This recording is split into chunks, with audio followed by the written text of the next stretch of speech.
ya.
All right, those are live pictures from Parliament. As you can see, the body of the late president is already in Parliament, and that will usher in preparations for his body viewing that will be led by President Uhuru Kenyatta. And from what you noticed, quite a solemn ceremony. Even the hummings are sad hummings by the Kenya Defence Forces. Quite a critical point to note that even the people carrying the casket, or the officers carrying the casket, are high-ranking officials in the military as a way of honouring their immediate former commander-in-chief. The East African paper today is describing Kibaki as a gentle giant. Joseph Kaguthi. It is true. His mind, his attitudes, they are very elevated. Even the way he used to conduct, the guru of politics, is going to interpret. You can see his emotional level was very controlled. His mind was fantastic. I remember that time I was in the other side, I was in government, when he went and said, you kanu ni kama mugumo. Huwezi kukata na mbembe. Then later he's being told siwe ulisema kanu haiwezi kuisha ni kama ni mugumo. Mugumo huwezi kukata na wembe. Anasema lakini hiyo ni kweli. Huwezi kukata mugumo na wembe.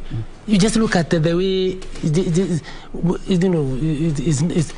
it's made very, very light. Very, very, very light. And when they say he's a giant, he is a giant in very many ways. You note, even from the campus at Makerere, first class honors, whether he is in London School of Economics, again, tops. When he comes here, then he gets into the involvement of the state, the building of the young nation, from pre-independence all the way to the first presidency. You remember? Then wakati wa mzee Mwai. One of the things that I saw was very rare. You remember in 1988, he moved from being vice president to being minister for health. You don't see as if anything has happened. And he graciously does so. He just moved in. So there is no acrimony, there is nothing. It's the decision of the boss. And he's more or less saying, thank you for having given me that opportunity. Now that you have judged it like this. And he ends up being the successor. You see that humility. Just look at Joseph Kaguthi as that loyalty to the boss is critical. So a person like that one, I would ask everybody emulate, whether it is home, whether it is a school, whether it is an institution, any institution. Always listen to the one ahead of you, because there is a reason why they are there. And more so if they are ordained. Yes. And because we have former Minister Joseph Munyao in studio, and also a member of a Democratic Party, he will be trying to tell us, the Kibaki style of non-confrontational politics and why he adopted that, knowing how abrasive Kenyan politics are. He will be engaging Victor Lo. In a bit we'll be getting to him. But let's go to the early life of President Mwai Kibaki, born of peasants in Gatuyaine, Odaya, grows up like a normal boy, attends, a normal school before, of course, occupying institutions of excellence. How do you think this life of a young Emilio Stanley Mwai Kibaki, who wants to be a KDF officer, shape his leadership in future? This growing up, how do you think it shaped his leadership? Let me ask you another question. Who is the grandfather of Uhuru Kenyatta? Or who is the grandfather of Raila odinga? Who is the grandfather of, say, Gideon or Kalonzo? The situation was like that in a lot of environments. So he took advantage of the way it was, Hans Boy, and made the best he could under the circumstances. Everybody must be judged from where the environment they grew in. The same with you, the same with everybody else. So the way I see it is that you are telling the young people you can be anything you want to be, provided you try to focus and exploit the environment which is there. Listen to the people you are with. Look at him even as he was growing. Then he goes then to school. He goes to Makerere. The lady Jaramogi Odinga sends Professor Asawa to go persuade him to come and start. All those is, the environment is there for you. Get it. Listen to your elders. There is a reason why the elders in the village were seeing him that way. And he starts now towering. So you cannot say that he wasted time. He grew in the natural manner. And virtually every young person, we should tell the Kenyans, young people, the environment is there for you to grow to what God had purpose for you. Yes. That's a quite interesting observation. And I hope I will also be here at some point so many years to come, probably bearing the same wealth of experience that you have. And you'll be the guru of media. Yeah. Quoting the way you saw this and this and this and this. Yes. Absolutely. We'll cross over to Victor Olo in a bit, but right about now, let's head to Parliament buildings. Our reporter Beatrice Gatonyi is on standby to just give us a feel of what is happening in Parliament ahead of President Uhuru Kenyatta's arrival to lead the nation in the viewing of the late President Mwai Kibaki, a gentle giant, an economist par excellence, and the person you would say set this country on the trajectory of prosperity when he served as president in terms of economic growth. This was the very first time that Kenya's economy was growing by double digits. I don't know where we're ready, where we can get to Beatrice Gatonyi now.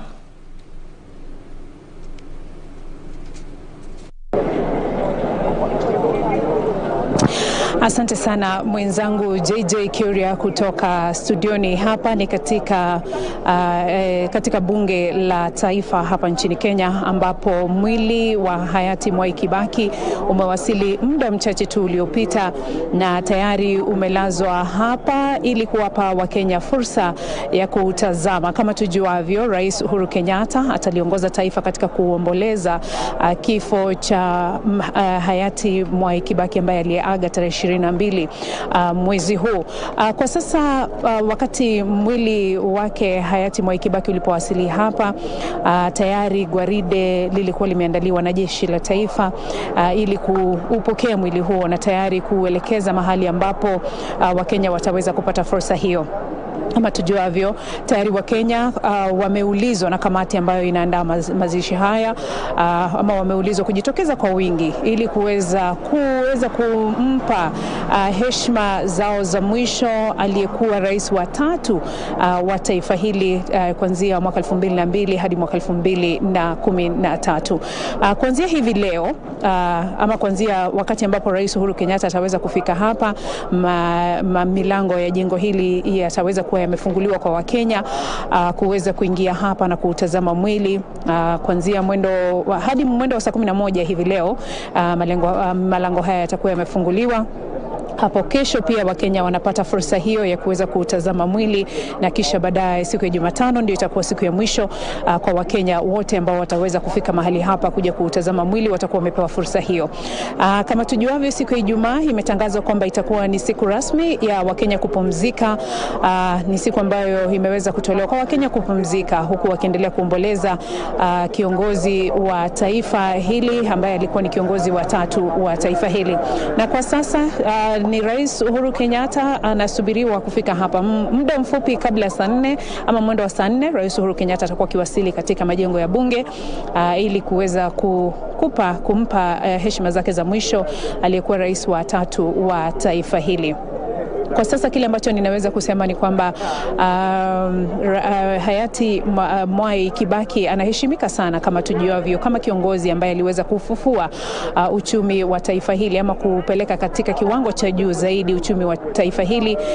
Kiongozi ambaye alionekana kuzingatia sana uendelevu wa muundo msingi na hasa barabara, na vile vile kuinua sekta ya afya na masuala mengine muhimu ambayo bila shaka Wakenya wengi wanazungumzia jinsi ambavyo wanamkumbuka kiongozi huyu ambaye amelala hapa hivi leo.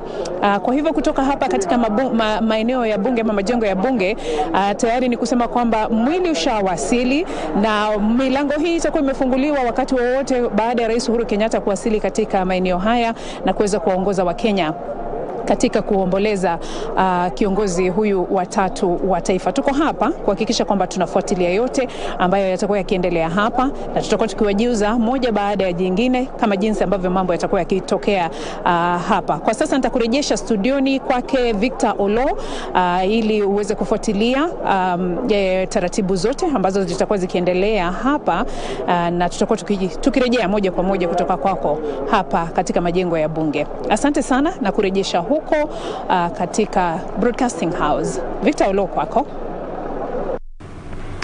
Thank you so much, Beatrice Gatonyo, there live from Parliament buildings. Of course, the military is already taking charge of that exercise all the way from Lee Funeral Home, and now the body is set to lie in state for the next 3 days at Parliament buildings. And what is happening is that President Uhuru Kenyatta will be arriving there at around 10 a.m. also to lead the nation in mourning the death of former President Mwai Kibaki. And of course, John Kioria will be with me in studio later on with the big man himself, Joseph Kaguthi, also as we talk about the issues to do with the late President Mwai Kibaki. But right now with me here, I have got the veteran, Joseph Munyao, who is a former minister and a patron of Democratic Party, that is DP, where the late president was also a member of the same party. Just to get his voice, let me welcome you to studio. Bwana Munyao, good morning. Morning, how are you? Fine, thank you. Fine, thank you. And good to have you on the show. Asante sana for inviting me. Yes. We have got Joseph Kaguthi in studio, and he's talked a lot of things concerning, oh, there you have him, long-time friends. Yeah. Apart from talking about the president, the late President Mwai Kibaki, you have lost a personal friend. Very true. I've really lost a good friend, clean friend, and my associate, whom I have worked with for quite some time. Because my first time to meet Honorable Mwai Kibaki was way back in 1975. 1975. When I was elected on a by-election. Yes.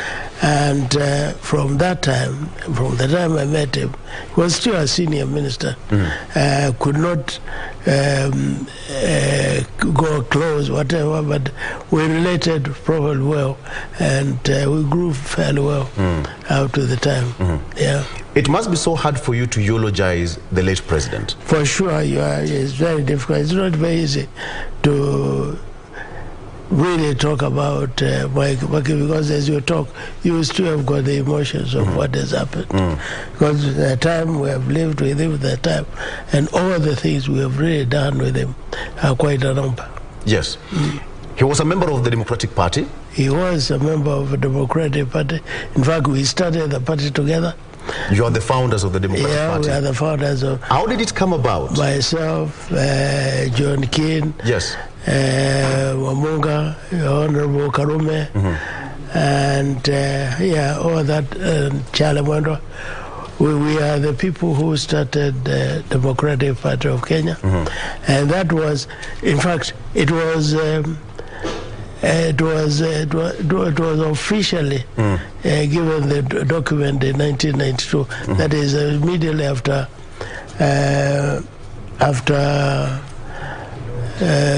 removal of Section 2A. Yes, the repeal of Section 2A. Yeah, yes. That's when we got that certificate. Otherwise, we had started earlier, way back in 1987. That's when we used to meet occasionally, daytime, evening, talking about the freedom of this country. And you remember at one time, during that time, there was one time when an American representing this organization called NDI, yes, came to the airport, and he was asked by the immigration officers, hey, where are you going? Said, I'm coming to Kenya. Who are you? Said, I'm a director of NDI. What are you coming for? Well, I'm coming to spread democracy to this country. You need democracy. Because we had been a one-party system all through. Yes. And this man was told, well, come on, you go back, because that is not to be spread here. He went back, he was not allowed to come in. So what happened in 1992, immediately we got the certificate, that around March, April. Myself and Kibaki, we left here to Washington, and we went to the offices of NDI and told them, look, you are now welcome to Kenya, because we are a democratic country, because we, Democratic Party, are a registered party to democratize democracy in the country. And that's the time we started opening democracy in this country. Yes, and during that session, there, when Section 2A was repealed, how was it all about in terms of having that democracy? But before you answer that, let me just take you through the program. It's it's a military affair, and of course that the casket carrying the remains of former president, the late Mwai Kibaki, is also draped in a national flag. The same happened to former presidents. We also remember when President Mwai died, the same thing happened. And of course, there were motorbikes that accompanied the carriage and the military convoy all the way from Lipa Funeral Home to Parliament buildings. That is also happening to President Mwai Kibaki.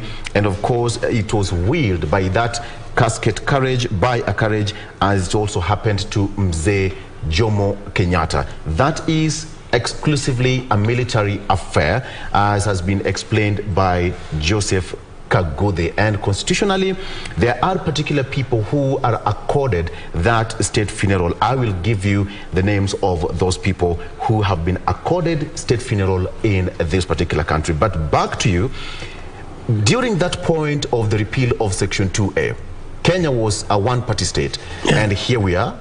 We had our democracy. People would go about, the mlolongo size kind of election. Give me the picture when now DP was originally formed as a national party. Yeah, from that time, like I said, from that time, when immediately we were now certified as a party and given the freedom to go around spreading democracy and freedom in the country, we continued very well in 1992, and you can see at that time we were the second oldest party in Kenya, because at that time it was only Kanu. Then DP came up in 1992, and then several other parties started coming in, started being registered.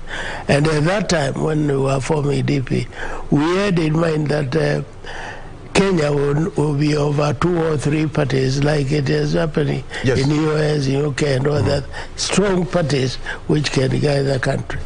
But somehow, whatever happened, Moi was able to even create other parties and even sponsor them, to the extent that at one time we found we were over 60 parties at that time. But we worked very well. We continued spreading democracy. We continued spreading freedom, so that each Kenyan would be free and be able to participate in whatever we're doing. And that is why, in fact, from that time, you can see what is happening after.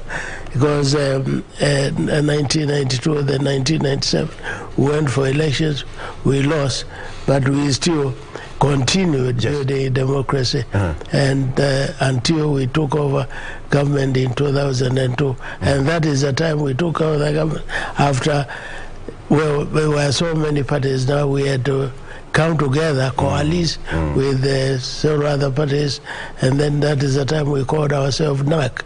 We came into power in 2002 as a coalition calling NAC.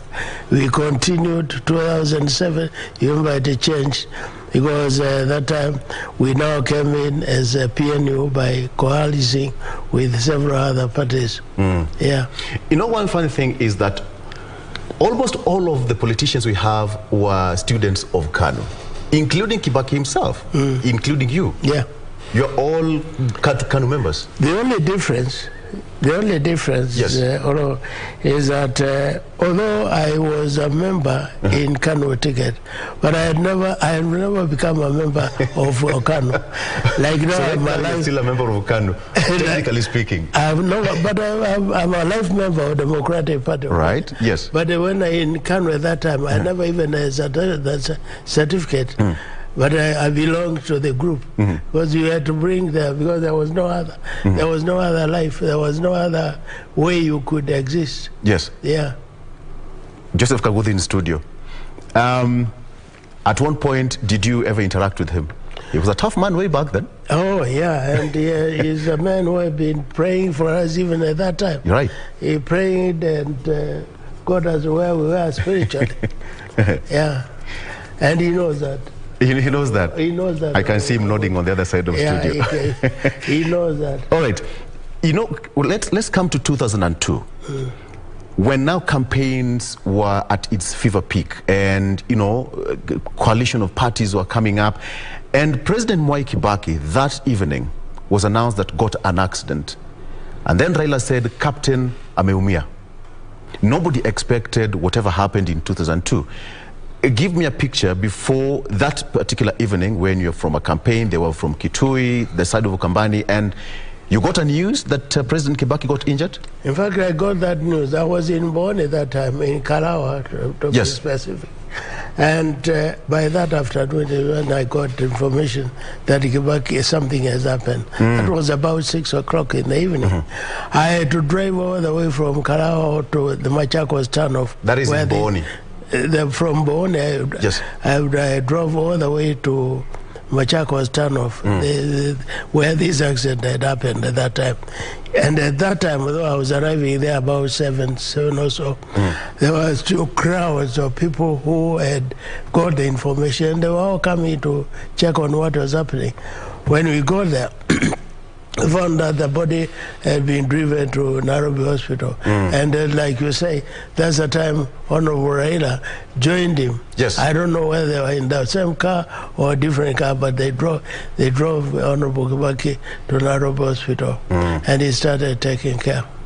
Yeah. It was one. And it was a very big concern. It was. Yeah, very big concern. Right.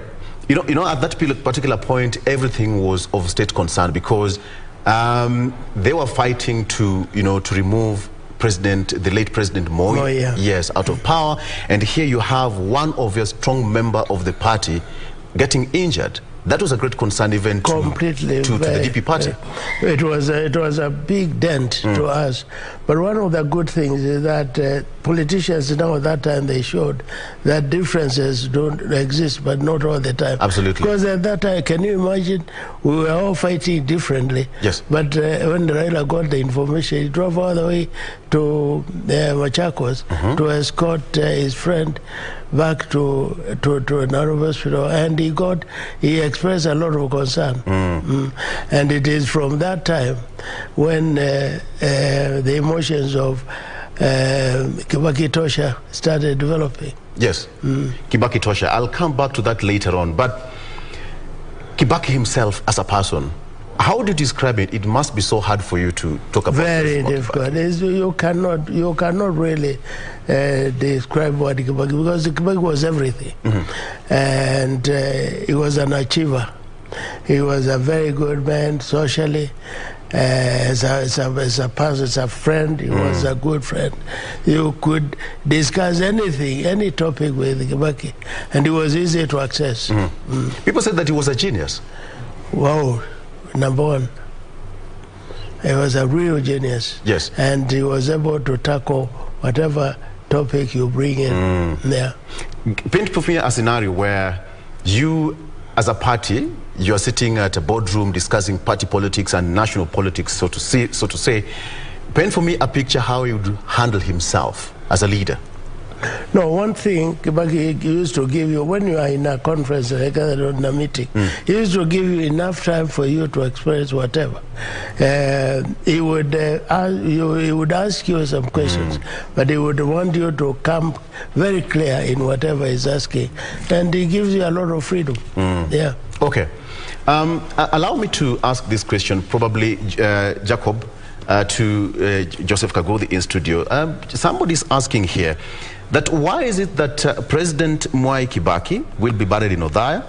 At the same time, President Moi was also buried in Kabarak, but the founding president was buried next to Parliament buildings. Is there any protocol issue, or how was it way back then? Perhaps Joseph Kaguthi to answer that. All right, you should. Go ahead. Go ahead. Oh. Yes. The question is, somebody is asking, why is President Mwai Kibaki will be buried in Othaya? President Moi was buried in in Kabarak, but the founding president was buried next to Parliament. Why so? The word you have used, founding father, founding president, is a very important thing. Go to most of these countries, you'll get there is a father of that nation, and that father of the nation is accorded a lot of respect. Yeah. It is as in the Constitution of 210. Yes, maybe just speak to the camera. Yes. Using the one aspect of the Kenya Museum, you know, the Kenya Museum, National Museum, does not promote. Kenya Museum, National Museum, does not follow national history. It follows natural history. The oldest, the bones, I don't know what, that is the way they do it. And that is why, if you look at us as a country, we are so divided, because they will go, this spear is a Maasai, this was a Kikuyu, this was this and this. It is the key word here is the founding father of the nation. Yes. Any country which does not recognize that, it loses in terms of the heroism. We need to create heroes so that our young people, they have certain quotable quotes. Like if you look at Mzee Kibaki now, you can go on a litany of quotable quotes, and each one of them has a very heavy meaning, and it's a foundation. Remember I said he is according to this respect because of the sacrifice he has done and the inspiration. The inspiration comes from those heroes of that level. Hence, that difference. We need that even when we change the currency. Yes. I am one of those who said, God, shall we be forgiven by the future generations? And in fact, now, I would like the next government to change the policy of the Kenya National Museum, Kenya National Archives, so that we now follow national history. I don't want to see, when I arrive at the Kenya Museum, because it's a museum, the thing I first see there is a big elephant. I see in my currency big elephant. The elephant is here in Kruger National Park, in India, in the other one. What are we promoting there? Let's get Mzee Munyao. If they cannot get the Kapenguria 6 there. Absolutely. And you see, Curia, when President Moi died, it was a beehive of activity. And in fact, most people never expected that. The military drove its way all the way from Lee Funeral Home, and they marched one by one from Lee Funeral Home to Nyayo National Stadium. We covered that function. Perhaps for those people who did not watch it, just paint a picture what we should expect on Friday. It is generally just a repeat of the same, because we are dealing with the same situation. In February of 2020, we were dealing with the former President Daniel Arap Moi, a retired president. We are also dealing now with President Mwai Kibaki, a retired president. So obviously the military protocols will be nearly the same for both President Daniel Arap Moi and President Mwai Kibaki. But quite an interesting question you asked, because as you talk about the place of burial for the president, there's a near push now happening, and probably you will hear it in the coming days, of not burying the president in Othaya, but bury him at the Heroes Corner in Uhuru Park. And the Daily Nation has carried that story today, of a push now not to take the president to Othaya, but have him buried at the Heroes Corner in Uhuru Park. And probably Joseph Kaguthi will pick that in a bit. But a question for Minister Joseph Munyao. Yes. the current generation that we're dealing with in terms of politics, the president was non-confrontational when it comes to issues of politicking and dealing with his opponents. You cannot compare that time to now. What lessons can the young generation or the current crop of leaders take from President Kibaki, Minister Munyao? Well, this is why there is all the time a write-up, booklets to be followed, because they have got to follow what their leaders have done in the past. And in any case, now when you live as a leader, you live so that you may also create others to follow your habit and your reactions. Now, Honorable Kibaki did the best, and that is why we have been thinking that even the growing up will now imitate his behavior and whatever, react like he was reacting all the time. Kibaki lived very well, comfortably, peacefully, and that is what we need as a country. And even after retiring from presidency, he lived a very low life. Very low life. He was never commenting on any national politics. No way. Yes. No way. And that was him. That was him. And that is why even the leaders today, not even the leaders today who are whatever, that's why every time they are talking about, we want Kibaki lived the best for him. Yes. Kibaki did the best for this country. He stabilized the economy. He stabilized everything. This is why we have got to follow, all of us. Yeah. And this is why it's a repeat to anybody, not even to Absolutely. That reminds me of during the Grand Coalition government, when they had the so-called the 50-50 sharing of the government with the Honorable Raila Odinga. When Raila Odinga was more combative, Honorable Mwai Kibaki would take a backseat. He would never comment. All the time. Raila would become very hot with all the issues, but Kibaki would all cool him down in whatever. In any case, you could come with whatever you are now saying, and Kibaki ignores all that. He would cool all that so that he gets whatever, and that's how he was achieving whatever he was achieving. Yeah. Because he was achieving this because he had all the time to cool and to continue, take his way. He has a special route. A special way to do his things. Okay. Curia? Absolutely.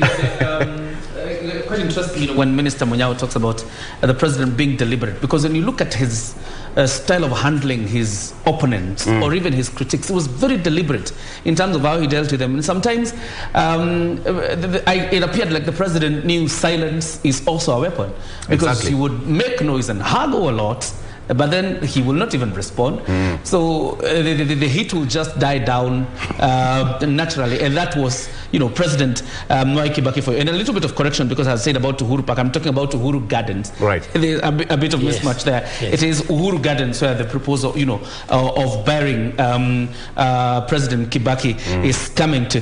Probably before we get back to you, Victor and Minister Munyao, it's important to hear from a former administrator, Peter Kagudi. What does that proposal, Joseph Kagodi, what does that proposal mean? That, don't take the president to Odai.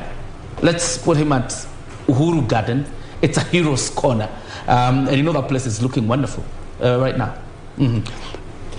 You are now, what you are saying, or that thought, is the same I'm mentioning about the National Museum. Bring nationhood through heroes and heroines of this republic, so that the young ones have people to emulate. If you look at each one of the leaders, Mzee Munyao was my minister when I was in the field. Yes. The thing here is that our young people need people they can emulate. You go there and ask yourself, hii philosophy ya kutojibu inatoka wapi? If you go now to the Agikuyu, they say kuhotana kwa jabani kukila. Somebody who is already very strong is a giant. Hata akitupiwa, even if watoto wanatupia small stones, he just walks. If you look at the way Kibaki was, He didn't bother about small things. His skin was thick.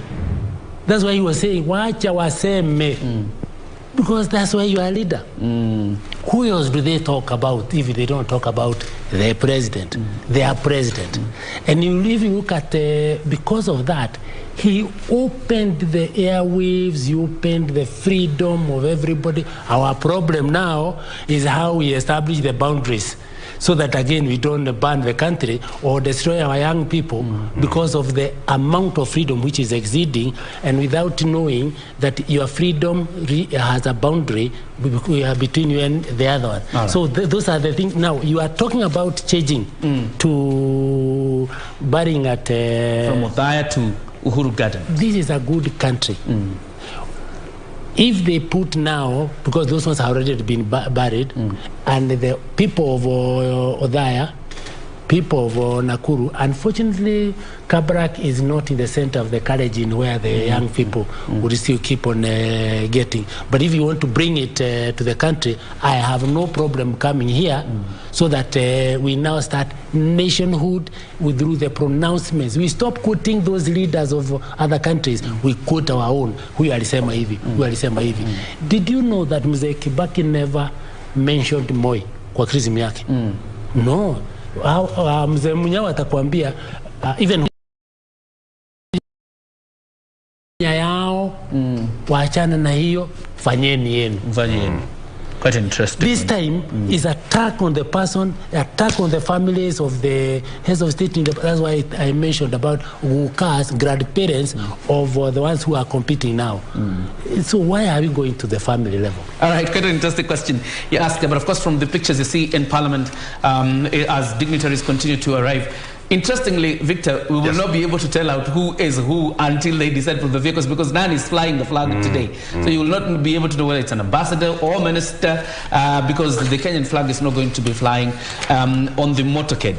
But as you proceed, Victor, it's quite interesting. I would want to then probably will pose this question to Minister Munyao. Yes. When they sat in cabinet and there was a lot of pressure from the public, the president needs to respond to this or respond to that, and probably as ministers they were sitting there wondering, why is the president not talking? How did they feel, and what was his demeanor as president in those cabinet meetings when there's a lot of pressure on him to respond to something? But Wana Kibaki never used to access to issues because they have been said. He had his own way, and his own approach to whatever you say. You may keep on talking whatever you may say, but he has got his own way of cooling you down. Even in cabinet, you can start talking, giving ideas, all that, but he has got his own way, and you will all the time follow that. That would easily annoy your opponent, because you can imagine you're speaking something to annoy your opponent. But that is the only way, that is the best way of controlling. That you talk and I know that I achieve my way. Yes. Yeah. And that is exactly what Honorable Kibaki used to do. Absolutely. He will let you speak what you are now saying, and then finally say, yeah. Okay. And he used to achieve what his plan is and what is his intention. Right. In fact, that's how he used to achieve. That's how he used to. Because, remember when again, that happened when Raila Odinga was the Prime Minister. But one thing that us journalists were looking towards at any given function was his witty moments. Wacha hiyo kitu ikae hapo. It's in the public gallery.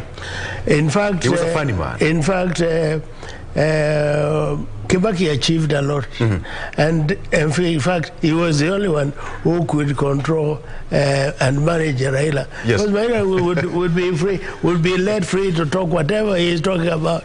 But we show he now lines up to whatever, because Kibaki would list it all this by friend and say, watch out for funny, and that is what he used to achieve.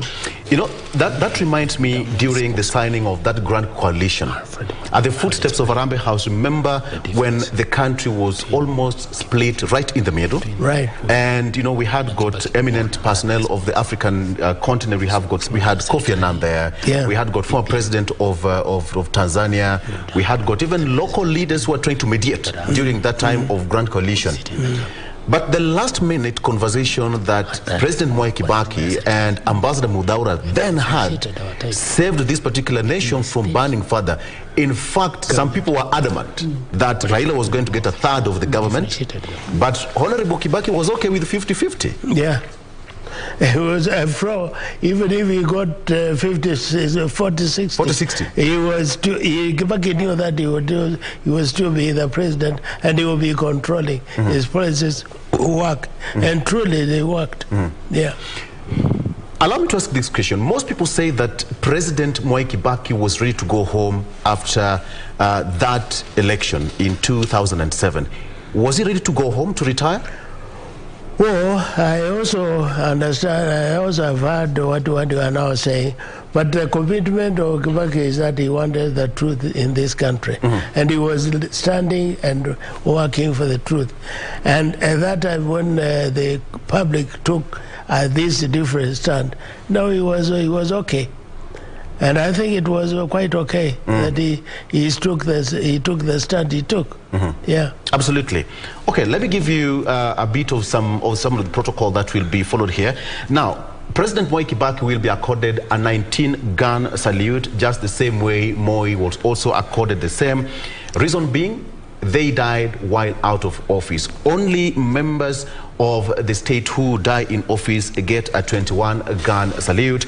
And of course, it's only President Kenyatta, the late a 21-gun salute, and because he died while he was in office, and he lay in state for 10 days, not 3 days, and the mourning period lasted for a month. Now that is a complete departure from what you've seen with President, the late President Moi, and now President Mwai Kibaki, who will get a 19-gun salute, the same way Moi got the same, and the mourning period will be 3 days, unlike President Kenyatta, who got 10 days lying in state. At the same time, the mourning period lasted for a month.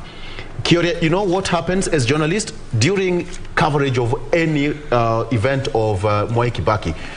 As journalists, we always had almost a meter proximity with the president. He was free with almost everyone.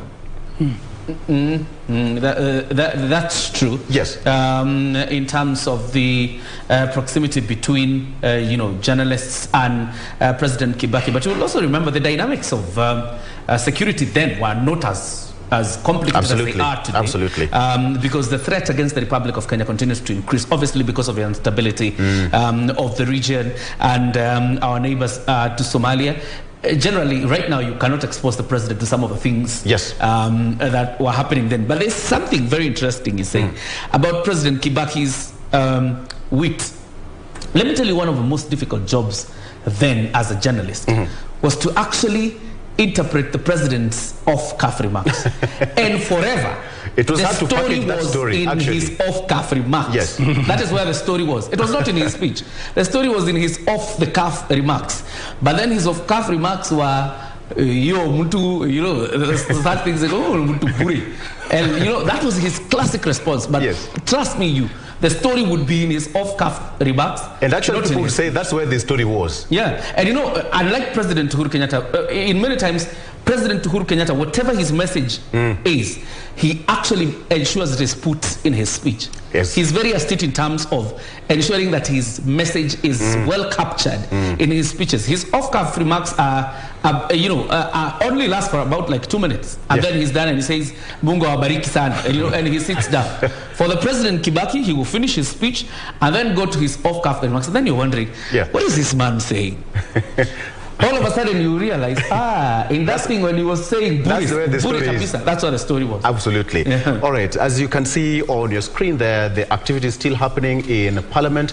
It's a full military affair. And of course, we have got high-level security because we expect President Mwai Kibaki to lead the nation in marking this particular day. And members of the public will also be given an opportunity to pay their last respect to the former president, the late Mwai Kibaki, in Parliament. That will happen until late in the evening when the body will be ferried back to Lee Funeral Home and then will be taken back to Parliament again tomorrow in the morning. So if you have got time, please, you can make your way to Parliament buildings. It will be open to the public. Now, let me tell you this, apart from President Mwai Kibaki, there are only particular people who are accorded state funeral. And in Kenya, apart from the late Kenyatta, only 4 people have been given the same. That is the Vice President, that is Kijana Wamalwa. We also know Nobel Peace Laureate Wangari Maathai, who was accorded state funeral. Then former Nyeri Governor Wahome Gakuru was also accorded that state funeral, and also President Moi was also given that, as well as First Lady, former First Lady, that is Lucy Kibaki. So there are people who can be accorded that state funeral, and of course the only officials who are entitled to a state funeral and to lie in state are President, a former President, and a President-elect, and any other person designated by the President. So that is how it happens in terms of that is there. So those are live pictures from Parliament buildings. All right, fantastic job, Victor, from the other side. And quite interesting, the departure from, a state funeral, and how the difference obviously is the military presence, because in some of these people who've been accorded state funerals, the military presence was not as pronounced as is with the former president. And we'll be coming back again to continue analyzing the situation as is. But let me take you to Parliament, where Beatrice Gatonye and Timothy Kipnusu have linked up now to tell us what the situation there. It's 20 minutes past 8 o'clock, and like I said, this event is a military event, so the precision is quite serious. By 9 o'clock, we expect President Uhuru Kenyatta to be in Parliament, and you already know that the order was that every dignitary who wants to be in today's event should be in Parliament by 9, because after 9, only President Uhuru Kenyatta will make his way there and then lead the nation in mourning the third president of the Republic of Kenya, Emilio Stanley Mwai Kibaki. Right about now, Beatrice Gatonye, Timothy Kipnusi, if you can hear me, take it away.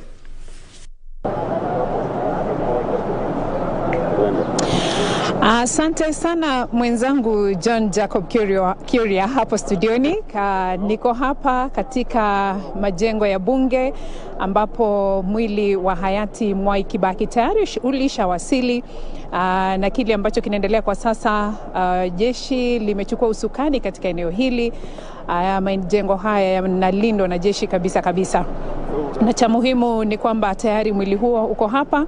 Rais Uhuru Kenyatta anatarajiwa baada ya saa 1:30 hivi, mwendo wa saa 4 atakuwa kiwasili katika majengo haya ili kuja kuwaongoza Wakenya katika kutoa heshima zao za mwisho kwa hayati Mwai Kibaki. Mwili huu uliweza kuondoka katika makafani ya Lee mwendo wa asubuhi saa 1, na kutueleza kidogo kuhusiana na jinsi ambavyo mwili huo ulivyoondoka katika makafani hayo, nina mwenzangu hapa Timothy Kipnusu, ambaye atakuwa kitueleza jinsi ambavyo ameona, na labda ukilinganisha na wakati wa mazishi ya hayati Daniel Arap Moi na sasa, kulingana na jinsi ambavyo Wakenya wamejitokeza, unaona utofauti upi?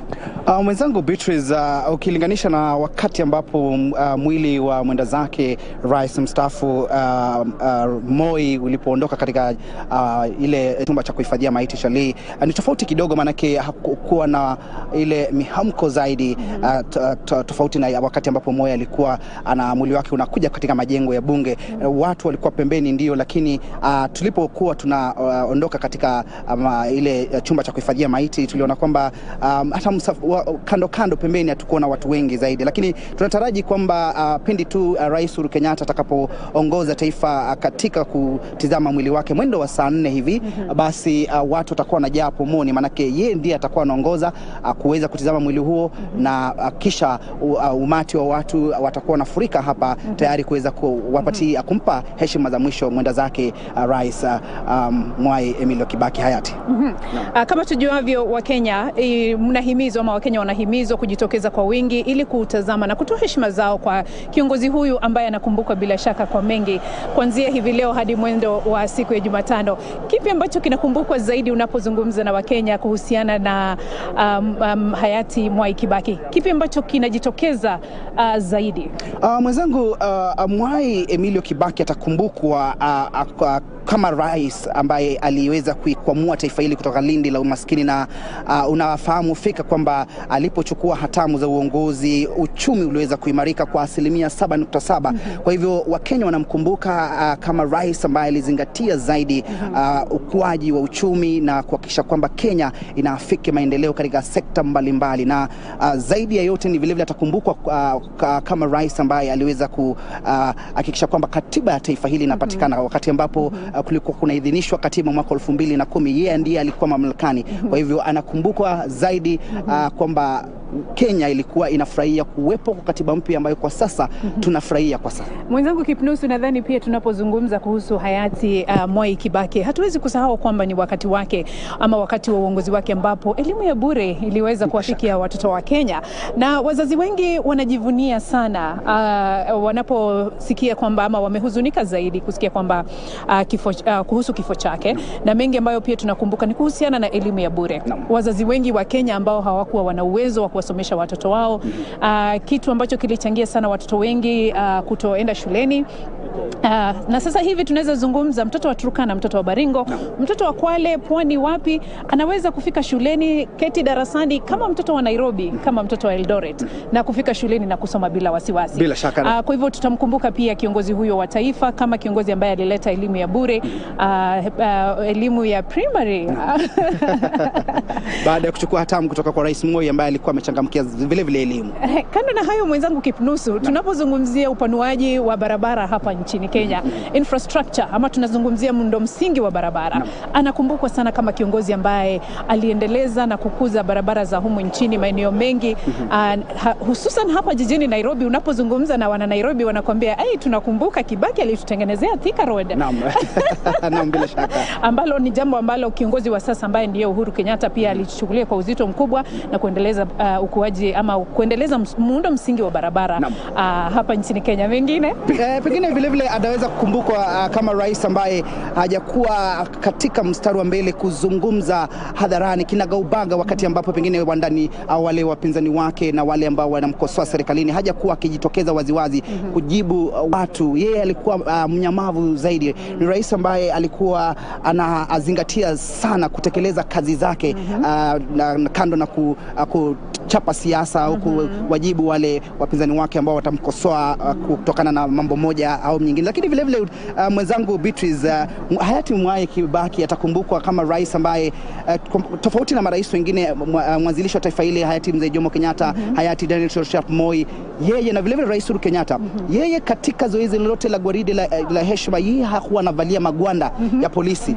Yeye alikuwa anavalia tusuti nadhifu na alikuwa anakuja pale, lakini hao wengine walikuwa wanavalia magwanda hayo ya vikosi vya ulinzi.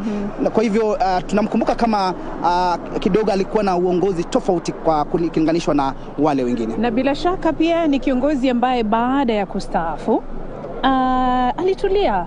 Hatukumuona hadharani kwa muda mwingi. Labda kama kungekuwepo tu na shughuli muhimu ya kitaifa, lakini ni kiongozi ambaye baada ya kustaafu Emilio Mwai Kibaki alienda zake kutulia nyumbani bila kujihusisha sana na mambo mengi ambayo yalikuwa yanatokea hapa nchini Kenya.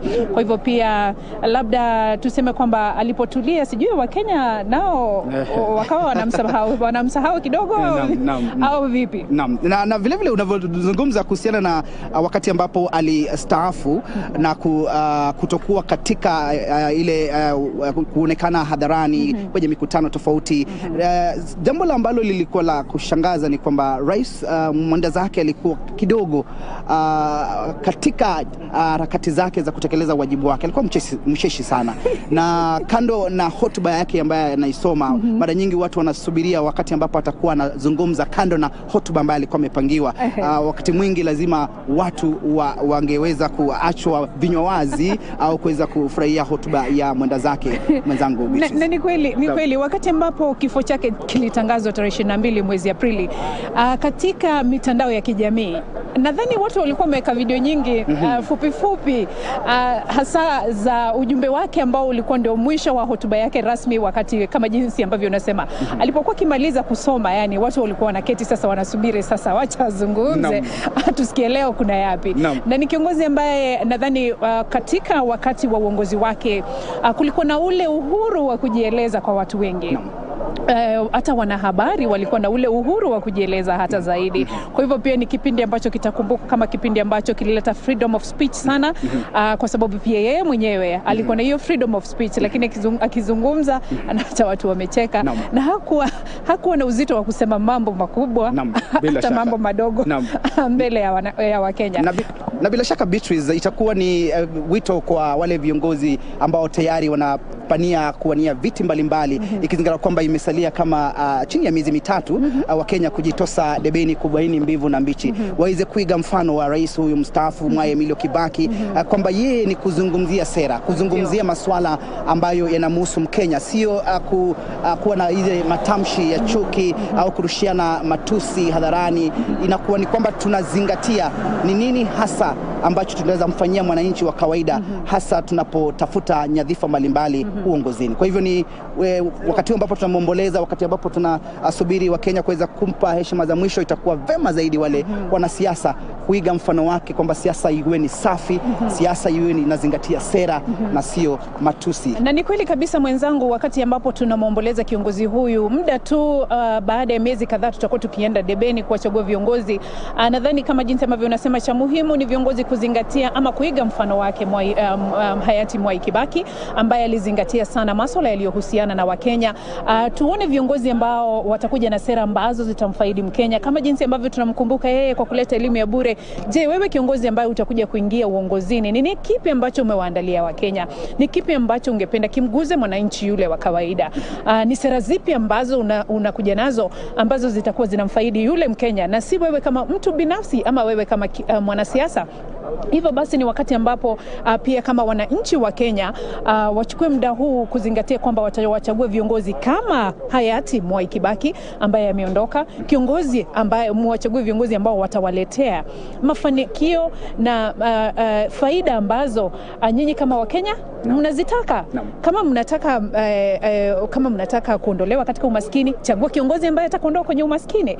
Kwa hivyo ni wakati ambao pia ni wa kufikiria zaidi, na ni wakati ambao pia Wakenya wanastahili kuchukua nafasi hii, kwa sababu kutoka leo wako hapa kuja, wakati ambapo unafika hapa kutazama huo mwili, kumbuka pia ungependa kuwa na kiongozi kama huyu. Na cha muhimu zaidi ni viongozi ama wito kwa viongozi ambao wanawania nyadhifa mbalimbali za uongozi, wauige mfano wa Mwai Kibaki ili waweze kukumbukwa kama jinsi ambavyo tunasimama hapa leo na kuhesabu mambo kadha wa kadha ambayo tunayakumbuka aliyoyafanyia taifa hili. Naam, bila shaka kama ulivyodokeza, ni vema zaidi wale wawaniaji tofauti waweze kuzingatia yale ambayo vile vile rais mstaafu aliweza kuzingatia. Na pia unavyozungumza kuhusiana na masuala ya maendeleo, taifa hili kwa sasa tunaangazia zaidi kuweza kuikwamua taifa kutoka katika hali ya umaskini, hasa uchumi ambao umezungumziwa zaidi na wale ambao wanawania viti vya rais, kwamba tunataraji kwamba tutaweza kuhakikisha kwamba tunabadilisha uchumi na kuhakikisha kwamba Kenya inaafiki masuala, inaafiki yale mahitaji ambayo inamkumba Mkenya. Na wakati huu ambapo tunasubiri rais Uhuru Kenyatta aweze kuongoza taifa, kufika hapa katika kumomboleza rais mstaafu mwenda zake hayati mwenda zake rais mstaafu Mwai Kibaki. Basi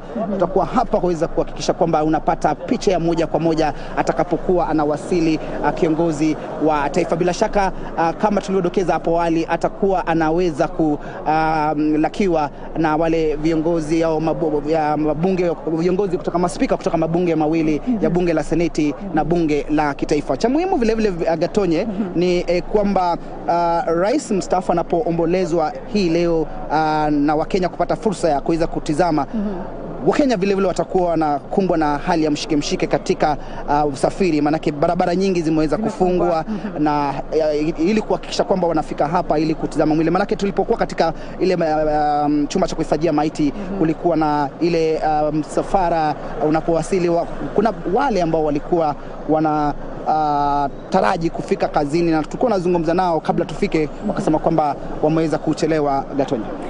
Asante mtazamaji, tunazungumza tukiwa katika mabunge ama majengo ya bunge hapa jijini Nairobi, ambapo mwili wa hayati Mwai Kibaki uko hapa tayari kutazamwa na Wakenya. Na kama jinsi ambavyo tumekuwa tukikueleza ni kwamba Rais Uhuru Kenyatta anatarajiwa kufika hapa mwendo wa saa 4, ambapo atakuwa akiwaongoza Wakenya kutoa heshima zao za mwisho kwa hayati Mwai Kibaki kutoka hivi leo siku ya Jumatatu. Kesho pia itakuwa vile vile. Wewe Mkenya una fursa ya kufika hapa katika majengo ya bunge kutazama mwili huo, na siku ya Jumatano itakuwa ndio siku ya mwisho ya kutazama mwili huo. Na mtazamaji, kama jinsi ambavyo unatazama picha ambayo utakuwa ukipewa na mpiga picha wetu, huyu ni mwanawe Mwai Kibaki, ama tuseme familia ya hayati Mwai Kibaki tayari imewasili.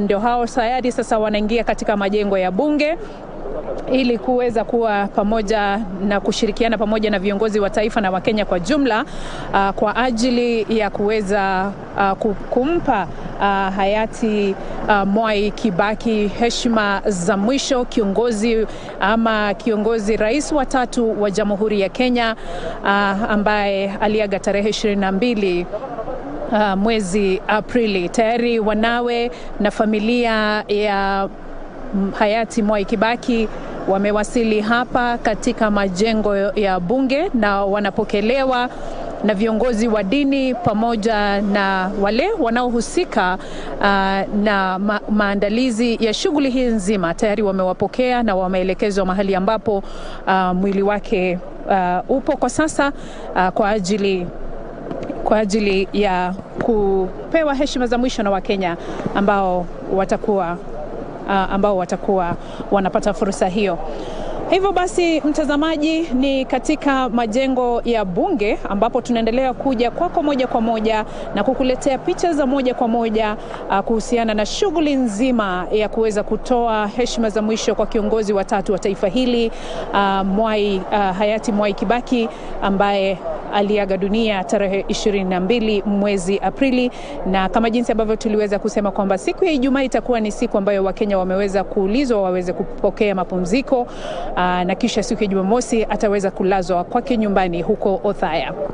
Tutaendelea kukuletea habari za moja kwa moja, na kama jinsi ambavyo matukio yatakuwa yakitokea hapa, tutakuwa tukikueleza zaidi kuhusiana na ni yapi ambayo yanaendelea. Kwa sasa tunaendelea kumsubiri kiongozi wa taifa ambaye anatarajiwa kufika hapa muda wowote wa kufikia mwendo wa saa 4, na atakuwa akiwaongoza Wakenya katika kutoa heshima zao za mwisho. Endelea kutazama KBC Channel 1. Tuko hapa na tutakuwa tukikueleza mengi zaidi. Kwako JJ Kuria studioni. Asante sana mwenzangu Beatrice Gatonye kutoka majengo ya bunge.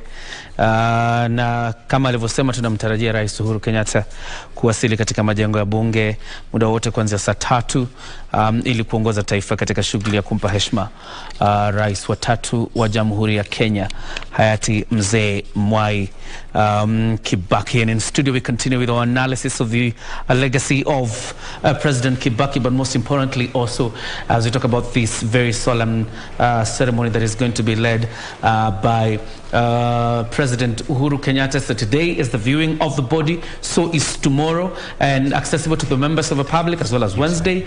And then on Friday, we have the interdenominational ceremony, burial ceremony happening at the Nyayo National Stadium, and then a private ceremony to inter the remains of President Kibaki in Othaya. But like I said, there's debates on whether to take him to Uhuru Gardens at the Heroes Corner or go to Othaya. Obviously, that has to be decided by the family alongside the government of the Republic of Kenya. That is led by President Uhuru Kenyatta. In studio, still have Joseph Kaguthi, an administrator who has served, actually he tells me 5 administrations, the colonial one, Mzee Jomo Kenyatta's, Mzee Daniel Mwai, Mzee Kibaki's, and under President Uhuru Kenyatta. And he appears to be irked or somehow unpleased by the provisions of a constitution that appeared to remove, according to Joseph Kaguthi, our nationhood. You appear to be very angry by the very act of removing the faces of presidents from our monies, to put what you're saying, feasting and off. I mean, to replace the father of the nation, unaweka the likes of lions and giraffes and what are you doing? Because this is human, money is human, and you want to bring the kids, everybody to see, even when you arrive at the airport and you are getting exchange from the dollar, you are foreign, and you start seeing the dove, you see the lion, what are you saying? I mean, there are things that we did on that constitution, and that's why I'm sorry for the very kidogo. I missed the BBI Article 4. Because we have to come and introduce nationhood, so that when we say Kenya is tahili heshima, like the way we are now, then at that stage, Kenya becomes higher than all of us, nationhood. So the minute you talk of anything nationhood, I become very happy. Now, I know you talked about but Kibaki not responding to his critics. The structure, the one I knew, we came from where we saw four levels. There is a state, something coming from the head of state. Now, like this one, when he decided the nation has this number of days, we don't debate that. Then the head of government, then the head of the ruling party, then the person of the president. We appear to have mixed these ones. During Mzee Kibaki's time, as a head of state, you could get only his presidential press releasing anything which is basically state. Then head of government, as government, you had Alfred Mutua, who was protecting government, explaining what government is doing, and you know that he could bring people who explain mambo ya serikali. Then as a head of the political party, DP, then there is a Secretary General of DP who was explaining mambo ya political party. Then the person of Mzee Kibaki. So when there is criticism, you note that it will go to the government. So it can be debated, but not like now. You don't you make it vulnerable. Yeah, we are a bit vulnerable now because of the 4 offices mixed together is one. So sometimes you do not know when somebody is criticizing the person of the president, the state, as a head of state, the head of state, or the head of government, or the head of the ruling party. You can see the difference, and that's why I would love to get the office of the president back. So you attacked the president when I was in that office. I was in that office before I went to Nyanza, and you attacked the president below the belt. There is a statement coming from the head of government, isn't it? So there you are. And that is the different structures of government then, as compared to the current administration, obviously operating under a new constitution, where some of these operations have to be synergized. Victor, I wanted to, to engage you a bit so that you also engage Minister Munyao, because if you read through the history of President Kibaki's administration for the 10 years, and particularly his first 5 years. Yes. There are those who accuse the president of running with a kitchen cabinet that was largely drawn from his, area to to mean like an entrenchment of a systemic tribalism. Those who claim that the president surrounded himself with a kitchen cabinet from his area. I would want to, you two and get Minister Munyao on the same. Yes, before I let him answer that, if you can see that is a choir already lining up, most probably that is a State House choir, lining up at Parliament buildings, clear indications that President Uhuru Kenyatta is not far away from getting his way to the Parliament buildings there to lead the nation in, actually, Minister Munyao said that we should not use the word mourn, we should say celebrate. Actually, point of correction, that we should celebrate the life of President Mwai Kibaki, and of course we are here. That is where we get all the 100% clear pictures from Parliament. Coming to you, Minister, at some point President Mwai Kibaki fired the entire cabinet and as Kiori has put it, he was also accused of running a kitchen cabinet, and he never commented about it, and life was, according to him, life was very much normal. The truth is, I was one of his cabinet ministers. Okay. And if there were any inner cabinet, I would have known. Yes. Because we all had an access to where Kibaki was. For an issue, you had to discuss with him. Anytime you book to go there, you were ready to go there. I never saw any inner cabinet. Of course, there were people from his area, but they were not preferred more than ourselves. I think we were all treated the same way, because not a single time I ever wanted to approach Kibaki that I failed to. No way. Yes. You could easily approach you. I all the time got a reception. But of course, and not only me, but I also the other. I know maybe because I was, even at that time, I was still involved in a Democratic Party. I was involved as a Secretary General and whatever. But he treated most of the cabinet ministers the same. And it was for that reason that regionally we were all equal and happier than whatever. I was very happy. So he never ran a kitchen cabinet? No, not that I know. Let him call the cabinet, tell him what we did. Not that I know. You know, they say that there is always another side of the coin. How was President Kibaki? You've talked about how good he was, but the other side of him that perhaps as a close friend whom you've worked with for over 30, 40 years. Tell me the other side of President Kibaki that people never knew.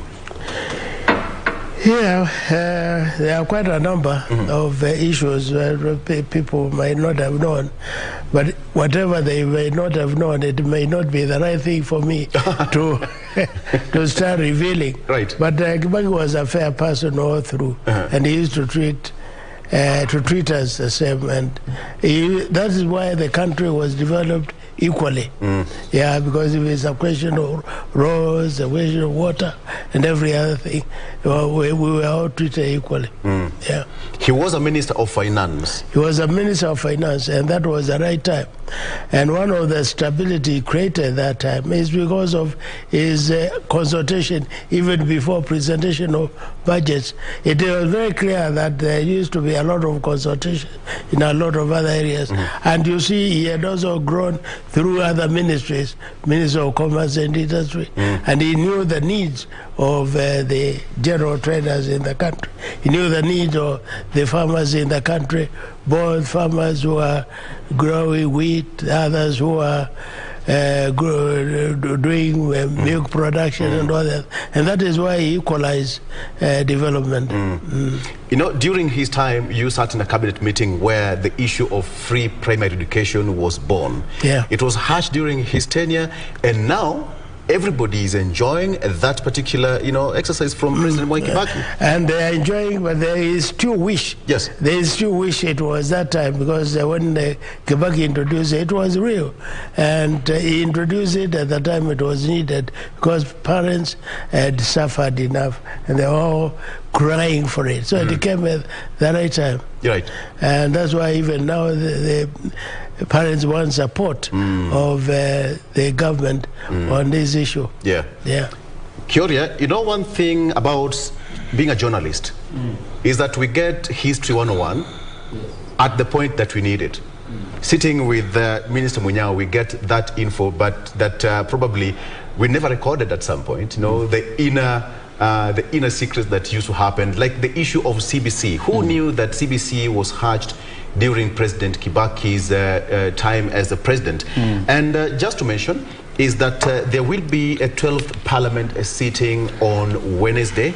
That has been called by Justin Muturi, who is the Speaker of the National Assembly, and the national, and actually this will be on 27th of April, a day set aside as a special sitting of the National Assembly, and the special sitting shall be held in the National Assembly Chamber, Main Parliament Buildings, Nairobi, commencing at 2:30 p.m. Now, the business on that particular day will be the procedural notification to the assembled House with respect to the presidential proclamation of 22nd April, that is 2022, regarding the demise of the third president of the Republic of Kenya, His Excellency Honorable Emilio Mwai Kibaki. And the second business of the day will be exceptional motion on honor and tributes of the House to the late third president of the Republic of Kenya, that is His Excellency Honorable Emilio Mwai Kibaki, CGH,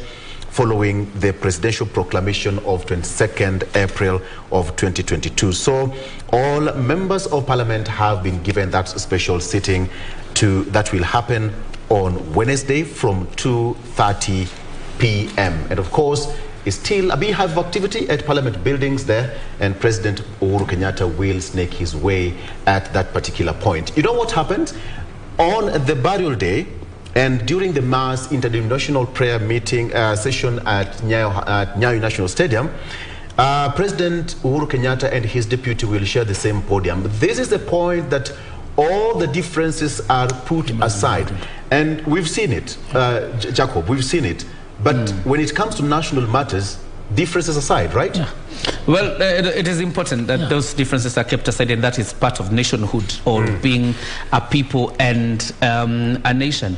But it's also important to be careful about politicians, because I don't think they're really rivals, as we like taking it, taking matters too seriously. They are never rivals, and one of the people you expect here, and that will be the sign that the president is on the way, is actually the arrival of the deputy president. That will, he'll be there first. Once he arrives, it's the biggest sign ever that now the president is actually 5 minutes away from the venue of this event. And looking at what is happening on screen right now, because I've seen the arrival of the Inspector General of Police, Hilary Mutembei. I've also seen several service commanders arrive at parliament buildings. It's also an indication that the president is not far off from setting off from State House to come to the parliament buildings for this very important event. But my senior Joseph Kagudi was nodding here when you were talking about keeping the differences aside for the sake of country. Joseph. Yes. This is the way it should be, and that's why Mzee Munyao atakwambia, we are in the civil service, like provincial administration, we're very complex. We work with none and we work with all, so that at times like this time, you respect and you bring everybody together. This is a time that you remove all your differences and now fall on the national level, the country, our country. We are now on this celebration, as Mzee has told us, and therefore everybody must feel. You remember during the bomb blast? During the bomb blast, I was peace in Nairobi. I was peace in Nairobi, yeah. And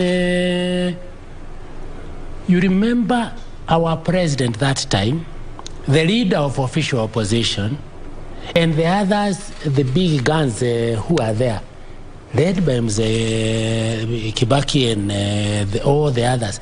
They came in one combi to the bomb blast site. Nairobi that time was under the government of DP.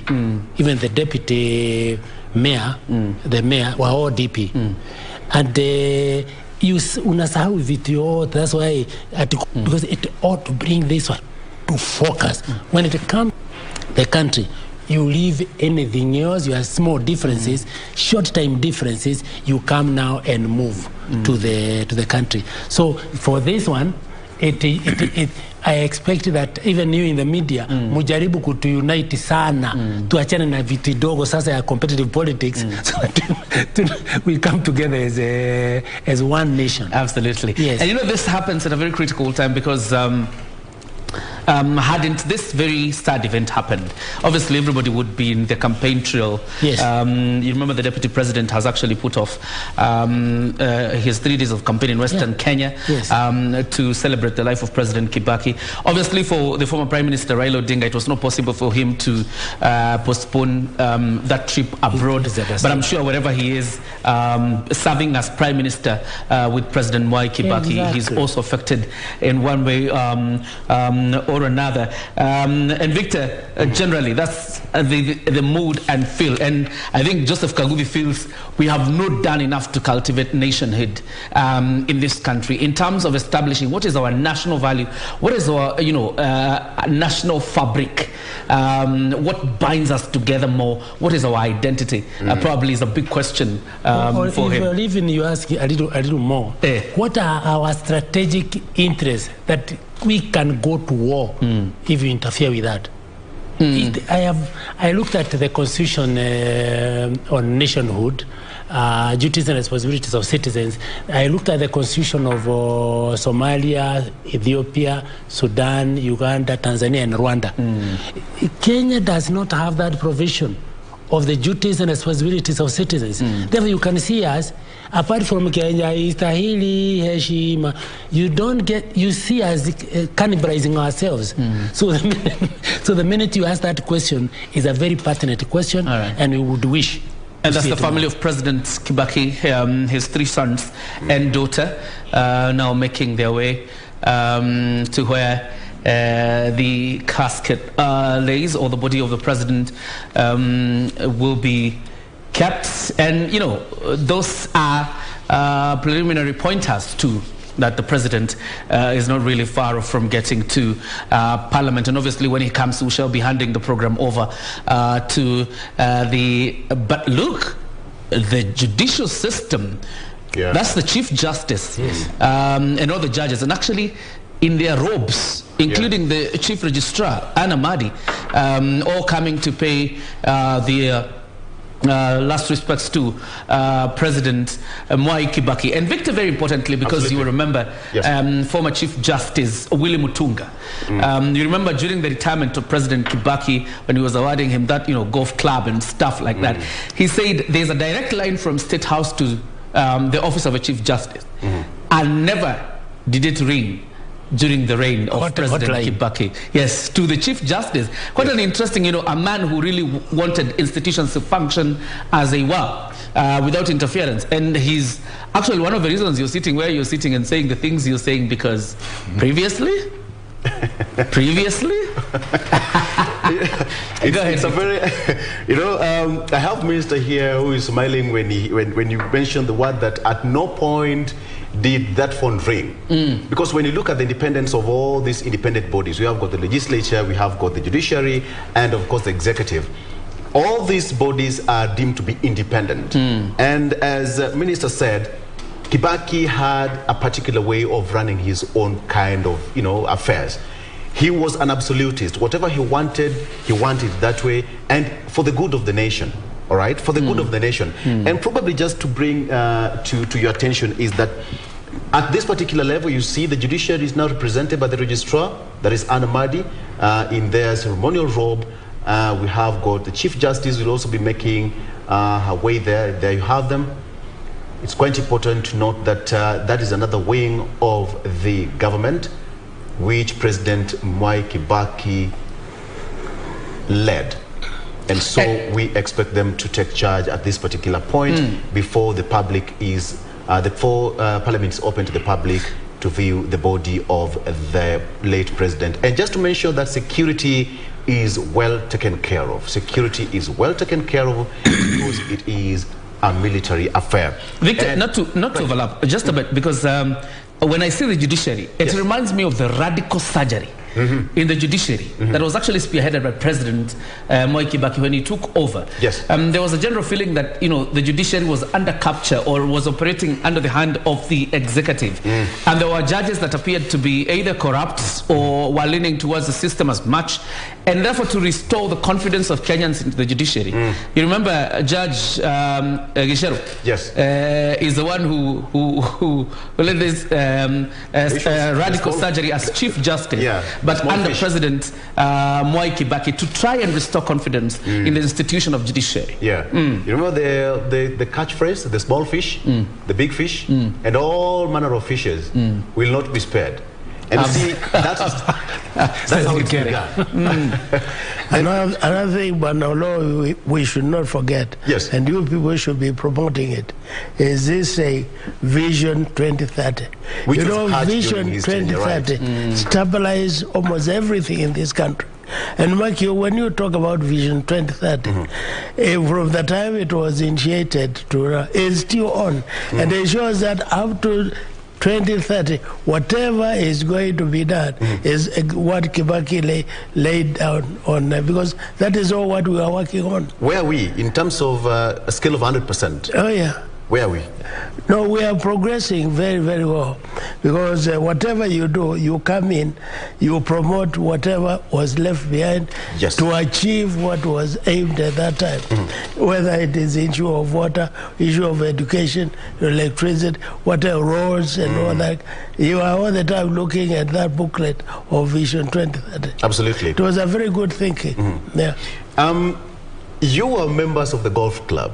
Yeah. You used to play golf together. Yeah. We were members of golf club, but we were also golfers. Golfers? Yeah.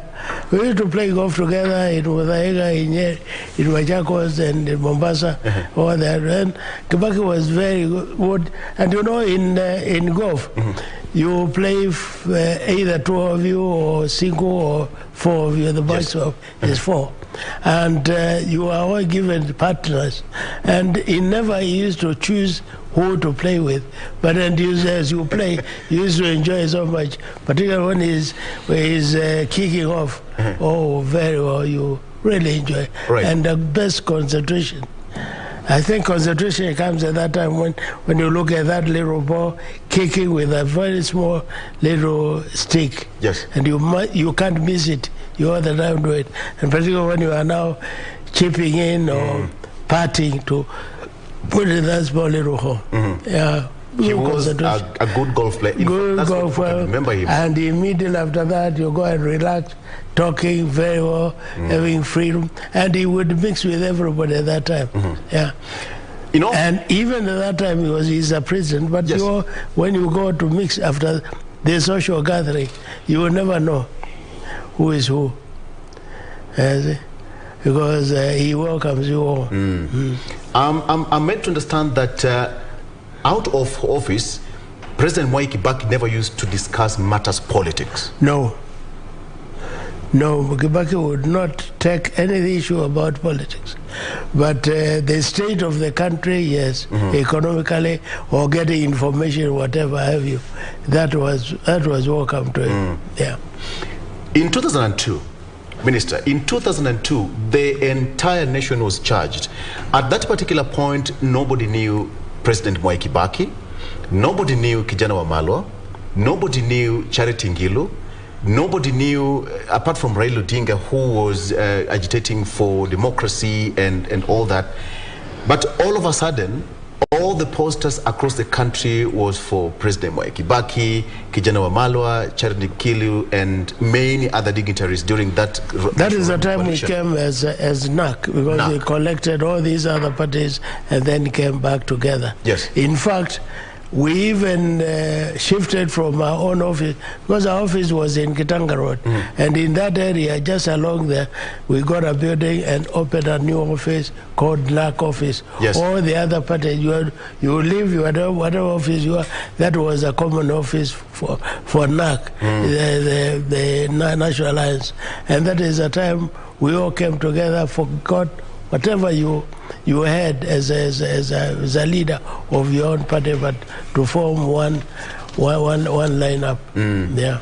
Absolutely. And that brought us together. Yes. Yeah. I'll talk more about 2002 because it was a defining moment. Because when he got the shield and the instruments of power, he was on a wheelchair after attending his treatment way in abroad, which was facilitated, so to speak, by Raila odinga, as people would say. But then I'll get to details on that. Jacob, you know what happens is that this particular function is a military affair led by the Kenya Army, the Navy, and the Air Force. Bwana PC will correct me if I'm wrong, because at this particular point, the head of state is the head of state, and President Mwai Kibaki was at the echelon of his, you know, the mantle as the commander-in-chief. So we would expect everything done by the seniors at the military base. Bwana PC, just to ask you this, how would it look like when we head to Nyeri? Because it's a military affair, we should expect a lot of precision from now until the point the president will be laid to rest, right? You can take it up, Bwana PC. You know, it depends on that national committee. There's a national committee which is sensitive to the requirements of the people on the ground. Remember, he is a head of state. He is there for hours. But the people of Nyeri, they are the ones who are donating him throughout to go to the national level. Therefore, they got to be considered by that committee. The county government, for instance, you've seen that they have even issued their statement. They are part of the interest group, the family. So the level from here is likely to be cascaded in a different manner so that it takes interest of the local environment. If you remember, you alluded to the heroes corner to the heroes corner. During the time we were burying the late Jaramogi Odinga, one of the positions that had been taken, I think this was Damas Otieno, the minister at that time, he said if the family wants to donate so that we take him to another level, government can consider. For me, I would like people, the leaders of the head of state, if they are brought here, the multiplier effect in terms of benefit, it is better at Heroes Corner other than Nyumbani. Because even me, the mausoleum we put at Nyamira Kango, I've never visited there, but if it was here, I would be seeing certain people, because it's enough ground.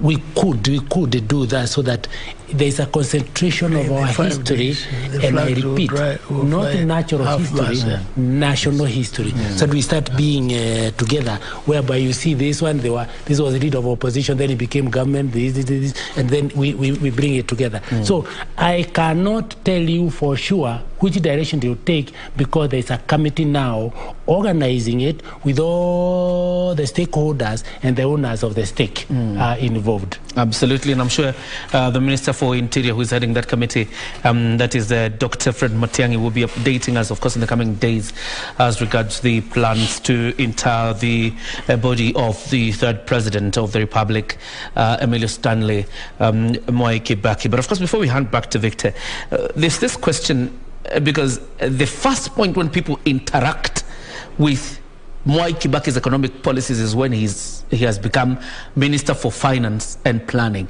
And there's a lot of praise coming from around that time. For the sake of generations that were not able to experience that time, probably tell us, what did Kibaki do, and what was the ripple effect on the economy when he becomes Minister for Finance and National Planning? You know, Kibaki became Finance Minister during the time of Mzee Jomo Kenyatta. And the blueprints that you are seeing, if you subtract his contribution on the economic development and direction of this country, is a different country altogether. The impact is that big. Just look at it this way. Leave alone even the time I was talking about the session of paper, the development plans. One development plan, for instance, which he did, I regret it was not implemented. The 1979-83 National Development Plan, it was based on projects how many hurricanes do we use, instead of the cans? How many umbrellas? This factory is ready for implementation. This one, and using the Harambee spirit, the cooperative movement, pick this and implement. Pick this and implement. But unfortunately, when Mwai took over, he more or less set it aside. You remember, he was a different. He took from a person who was very, very strong. So anaenda huko anaulizwa, tunataka health center, chukweni. Tunataka hospitali, chukweni. Tunataka alami hapa, chukweni. Tunataka A levels, chukweni. So we more or less suspended that national development plan. It didn't come back again. But if you remove, look at it this way, even when he became president, with Mzee here as their ministers, we were collecting about 180 billion, our budget. By the time he was leaving, it was almost hitting $1 trillion. It's like a revolution. Just look at the number of times. It's just like the way the current president has done. If you look at where he picked it and where he is now, it's mind-boggling. Only that because of what I told you about what is coming through. So you cannot quantify quickly. We will take a bit of time to know exactly. Let me cut you short to just say that Martin Nyagawambora, the chair of the Council of Governors, is making his way to Parliament buildings. And of course, presidential hopeful on Chama cha Usawa, the governor for the great county of Murang'a, Mwangi Wairia, is accompanying Martin Nyagawambora to the Parliament buildings as the country pays its last respects as we celebrate the life of Emilio Stanley Mwai Kibaki. Of course, you are marrying the economic the economic think tank of the president then as Minister for Finance and how he carried it forward as president. Look at it this way again. We reached a level, I remember one time, his Minister for Finance, was it Bwana Kimunya? He went to one of the international conferences and said, we are funding our budget to the tune of 96%. Everybody said, in a that wild country like this? Yeah, because you remember, he even changed from the Mwai to him that the embassies used to have a caucus, put a lot of pressure on the government. He relaxed it, and the ministers were running the country. And he said, tutafunga nyinyi kama hamtatoa kodi. Remember? And the Waweru just shot. You were talking about Alfred Mutua, the former spokesperson of government, and there he is, actually coming into Parliament. There's Governor Anne Waiguru of Kirinyaga and Amason Jeffa Kingi. Amason Jeffa Kingi was actually the Minister for East African Cooperation during the second term of President Kibaki when sharing government with Raila Odinga. And there's also Governor Mutahi Kahiga. He's actually President Kibaki's governor in Nyeri. All those governors coming in to pay the last respects to President Mwai Kibaki. I think at some point even Anne Waiguru was serving a treasury alongside President Uhuru Kenyatta as Minister for Finance then. And Anne Waiguru was, I think, Under Secretary for Planning in Treasury. And so these people in one way or another have a working relationship again with the president. Including our current president. Oh yes. In many ways. When he read his first budget, I saw Waheshimiwa, they were not believing that if you look at it and if you play that clip, you see them saying, where will it be done? How will it happen? And the impact of the guidance from Mzee Kibaki. All right. It is there. Actually, the relationship with President Kibaki, President Uhuru Kenyatta goes further because the godfather of President Kenyatta is actually President Mwai Kibaki. So the relationship goes a bit further. Obviously, as we continue to see the live pictures coming from Parliament, Victor, before you hand it over to us, you were speaking about the 2002 moment. And it is very important, to pick from Minister Munyao about that, the intense time, a handover from President Moi to the new president who is on a wheelchair, President Mwai Kibaki. Absolutely. Just to mention that, we remember the Unbogable song. It's still fresh in our mind. In fact, if you ask someone, I am unbogable, and everybody will sing that song. At that particular point when President Kibaki came from London after getting his treatment and straight to Uhuru Park and getting the reins of power, what was the mood like for people who never saw that particular point? The mood was really, you could see. And even on that side, yes, is the first time I saw Mwai lining up, because you see that is the time he was handing over power. Right, right. And we all had to go in there. He had a particular place to sit, but I don't think he said where he wanted to sit, because he was not sure of what is happening. Because, you know, the whole of Uhuru Park was completely full, up to that area of Minister of Health. The entire area, and All Saints Church, the area was fully covered, and everybody wanted to see and hear Honorable Kibaki speak, and wanted to see what the leaders are coming to see. It was a wonderful day, wonderful, wonderful.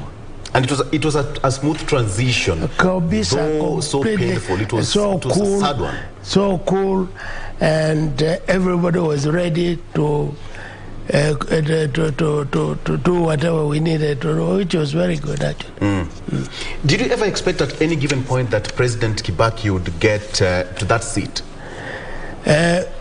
Yeah, of course, when we were fighting earlier, we were fighting for him to get it, but we didn't expect him to get it in that situation. But even when he got in that situation, it was also good because he was courageous enough and he managed. And more so to be brought to Uhuru Stadium at that time, yes, and make a full speech to everybody when the area was completely full, and we are all quiet to listen. It was a great thing. Great thing. Okay. Before I take you to Nancy Okware, there is this point that most people can easily relate to President Mwai Kibaki as compared to President Moi. Perhaps PC Kaguthi would tell us how it was then, where we would line up for a whole day. It was a holiday in your area. When President Moi was coming to your area, you would line up. But with the PC Kaguthi, who would marshal up all the DOs, the DCs, and the Land Rovers to line up for President Moi. But with Kibaki, it was different. He would pop in a particular area, address the gathering, and go. Just to mention, how was it with President Mwai Kibaki? No, Mwai Kibaki was cool, like you have just said. Yes. And his information and the tours were all cool. Although the information used to be spread all around, because that's the purpose of the provincial administration, to align ways. But every time he comes, he was cool and everything, and I think it was wonderful.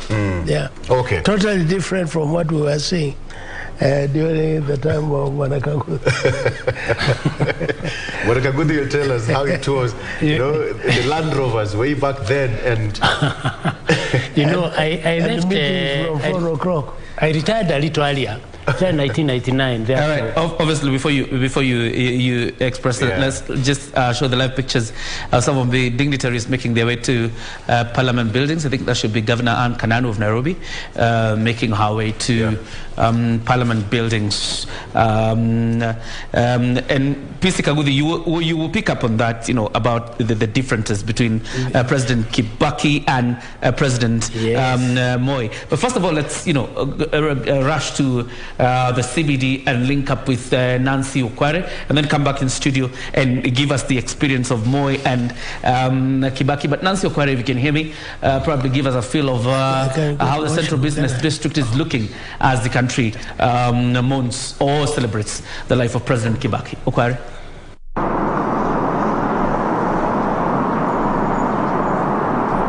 Well, a very good morning to you, John Jacob Kioria back in studio. We are coming to you live from Kenyatta Avenue. This is one of the routes that President Uhuru Kenyatta is expected to use as he heads towards Parliament to lead the nation, or rather to lead the nation in beginning the 3 days where the country is supposed to be, members of the public are supposed to be given an opportunity to walk towards the Parliament precincts and view the body of the late retired President Mwai Kibaki.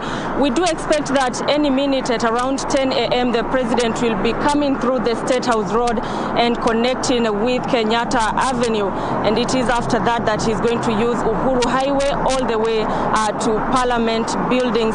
Right now, as we speak, traffic is still flowing normally along this route, but we do expect that any minute before 10 a.m. the President, the routes will be cleared just to allow a clear flow of traffic as the head of state makes his way to Parliament. As we are aware, is that the body of the late retired President Mwai Kibaki already arrived at Parliament buildings at around 7:20 a.m. in the morning, and of course dignitaries are already arriving there, awaiting the arrival of President Uhuru Kenyatta.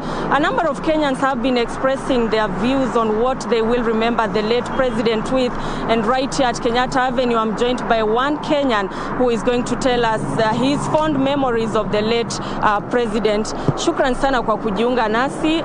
Pengine tunapoanza tueleze ni kipi ambacho utamkumbuka marehemu ama hayati Mwai Kibaki zaidi?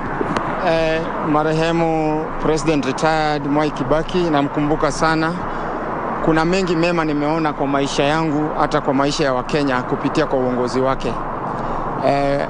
Mimi nimesoma hiyo wakati kabla hajakuwa kiongozi, lakini kwa sababu wazazi wangu hawakuwa na uwezo, hawakuwa na kazi ya kutosha, nilikuwa mwerevu sana, lakini sikumaliza shule kwa sababu wazazi wangu hawangeweza kunilipia karo.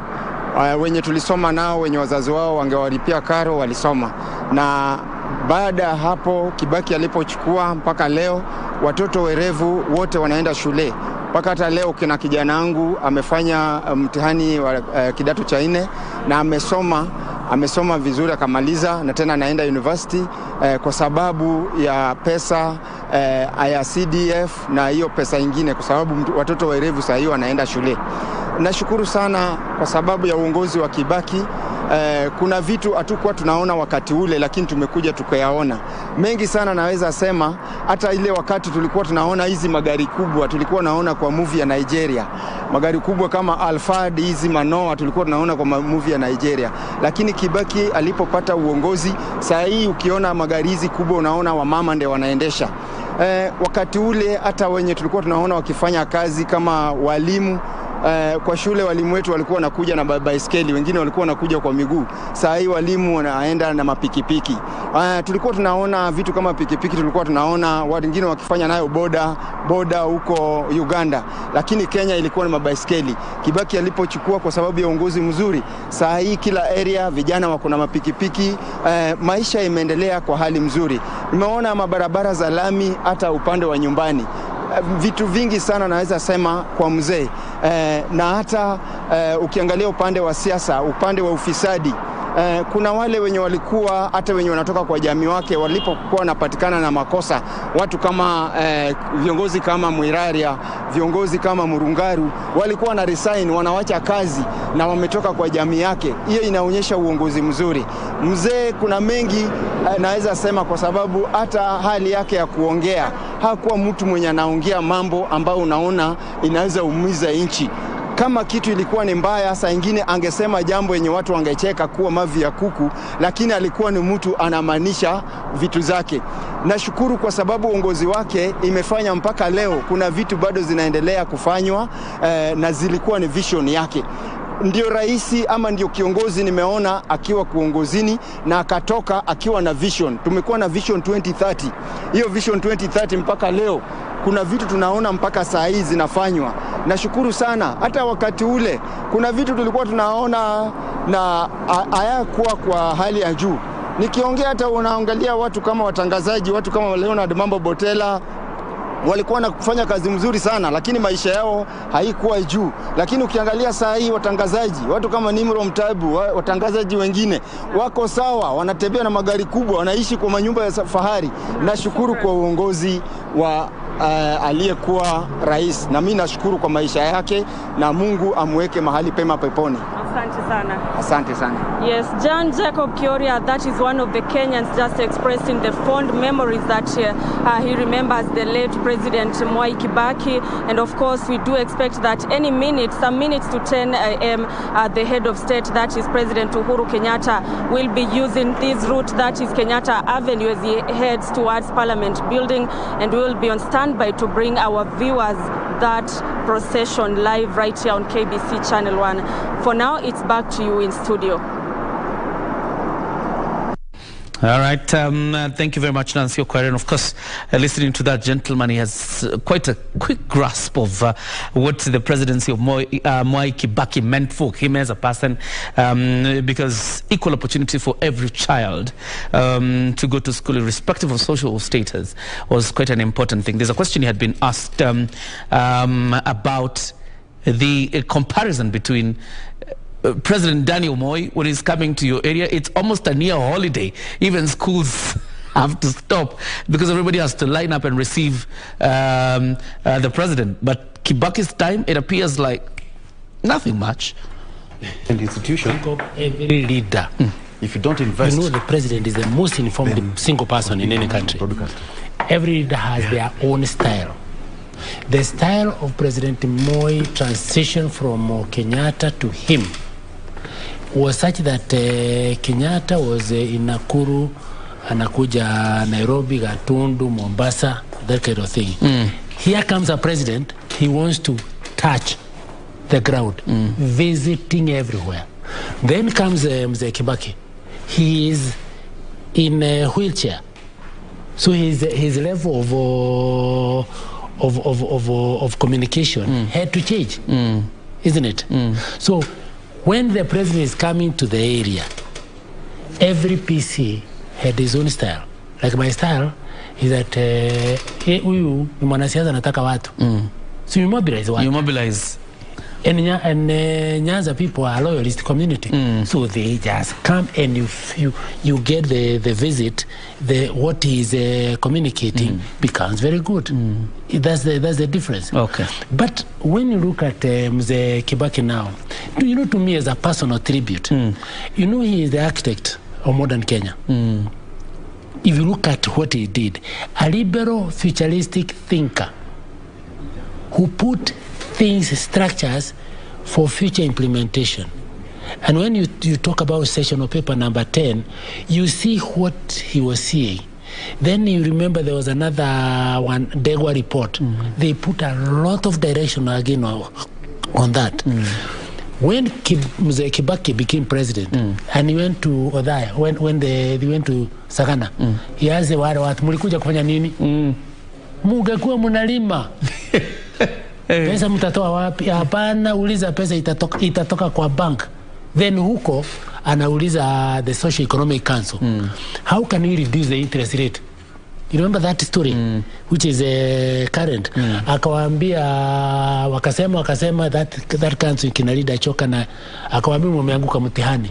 Mkiuliza huyu mtu mfupi, that's Meraria, asichukue pesa from within the country, asiborrow from within. You remember big banks were like kiosks. In the streets. The interest came to 8%. You remember? Because his economic principles, he knows it and he directs it in such a manner that he was a real architect of what is going to happen. And that's why during his time, we stopped going to Bretton Woods, to all those people. Because he had a way of stopping those kind of monies, and he exploited the unexploited. But now we have shot so high that is, if you talk about President Moi, 180 billion with the 3.4 trillion, is unbelievable, isn't it? Yeah. And absolutely, from the pictures you see, the previous pictures you had is where the body of the president will be lying for viewing. And just right now, just a sneak view of, you know, that area. We expect the arrival of President Uhuru Kenyatta. Like you've seen from Nancy Okware, traffic is still flowing on Uhuru Highway normally, but at some point it will have to stop. So if you're leaving your house later than 9:30, probably you would have to readjust accordingly because the president will be using that route. And before we hand to Victor, we're going to talk about, you know, President Kibaki's place in the region because he was really a supporter of integration. And I'm just looking at some of the condolences messages sent by, because I see like a message from Yoweri Kaguta Museveni, who tweeted Friday afternoon, this afternoon I received sad news announcing the death of Honorable Emilio Mwai Kibaki, the third president of the Republic of Kenya. This is a sorrowful moment for the people of Kenya, the East African community, and the African continent. And he says, I extend on behalf of the people of Uganda heartfelt sympathies to the family of His Excellency Kibaki, His Excellency Uhuru Kenyatta, President of the Republic of Kenya, and all Kenyans upon the loss of the great statesman. And he says, well, at the helm of Kenya's leadership, he played a fundamental role in achieving socio-economic transformation and prosperity for Kenyan people. He was active in deepening the roots of African unity and cooperation for peace, development, and security. Paul Kagame, the president of Rwanda, saying, my sincere condolences to the people of Kenya and to the family of President Kibaki. His dedication to the economic transformation of Kenya and his work towards regional integration will be remembered for many generations. The people of Rwanda stand with Kenya during this time. And then there was President Samia Suluhu of Tanzania saying, nimesikitishwa na taarifa za kifo cha mzee wetu na rais mstaafu wa Kenya mzee Mwai Kibaki. Afrika tumeondokewa na kiongozi mahiri na mtumishi bora wa umma, na kupa pole kaka yangu Mheshimiwa Rais Uhuru Kenyatta, wanafamilia na Wakenya wote. Mungu amweke mahali pema peponi. Amina. But that's how President Kibaki is viewed by the region in terms of his push for regional integration and economic growth of the people of the region, starting from here. And if you look at when the community broke, 76, yes, you see him coming to the center gradually through sessional papers. You can name the one for 86 was a very powerful one.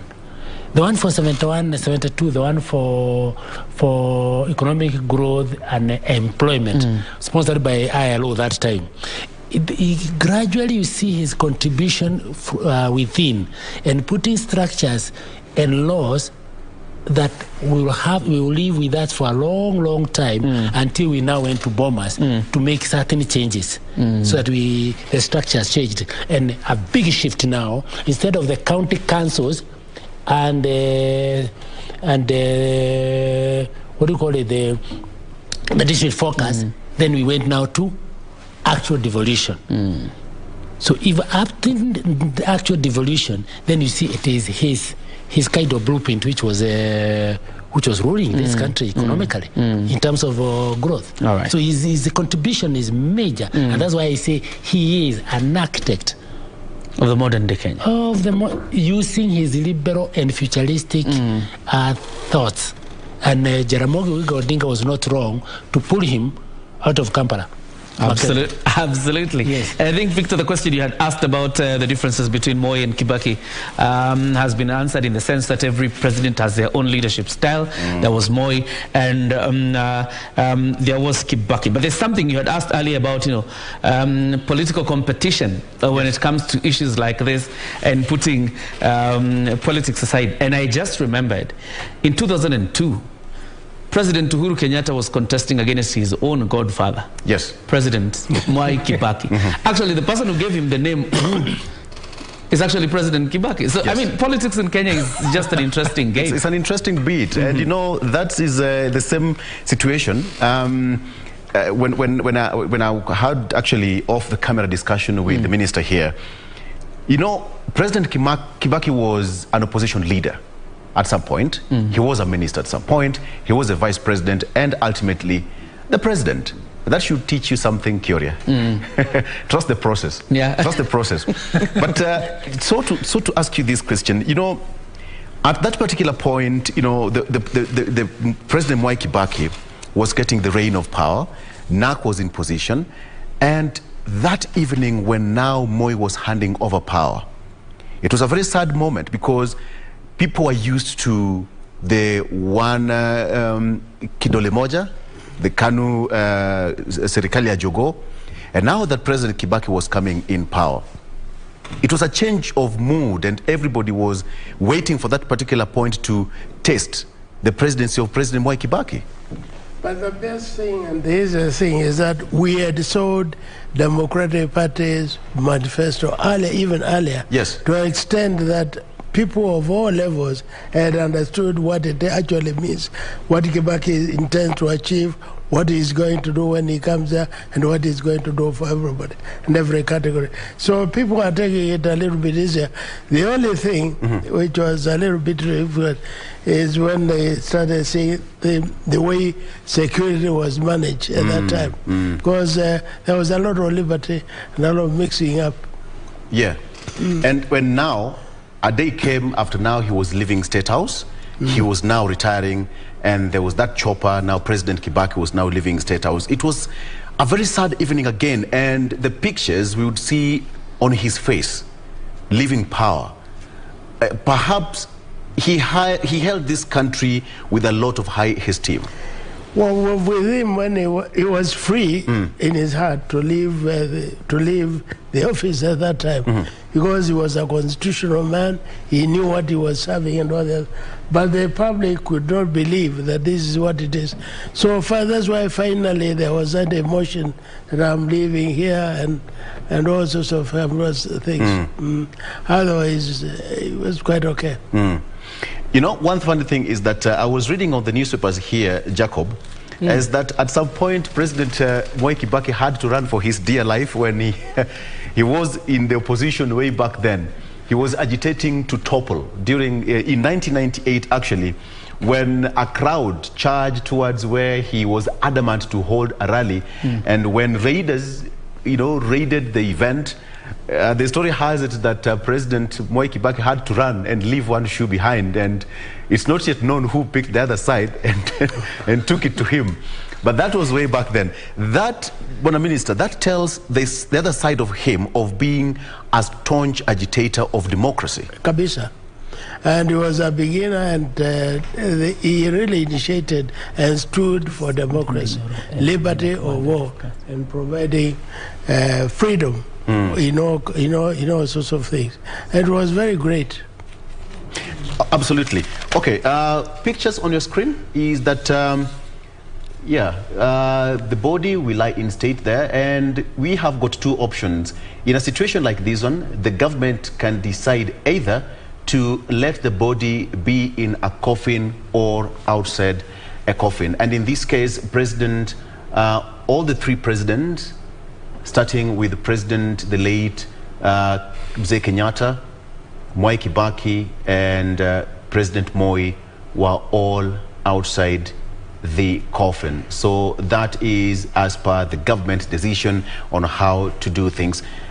Bona Minister, it's the same position that President Kenyatta, President Moi, and now President Mwai Kibaki were laid in three successions. It is the same, but in any case, the committees which are government committees which are all the time formed to perform this, they follow the pattern of each other. And I'm sure the pattern has been the same, and it will continue being the same.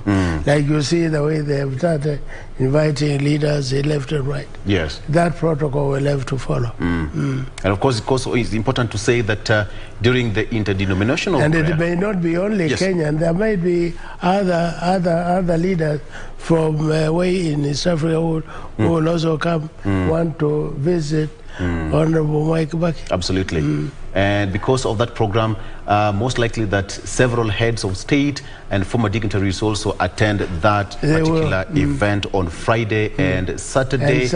So it will be a busy week as the president rolled out a 5-day busy week for the late President Mwai Kibaki. No wonder most of the things the government has actually held up.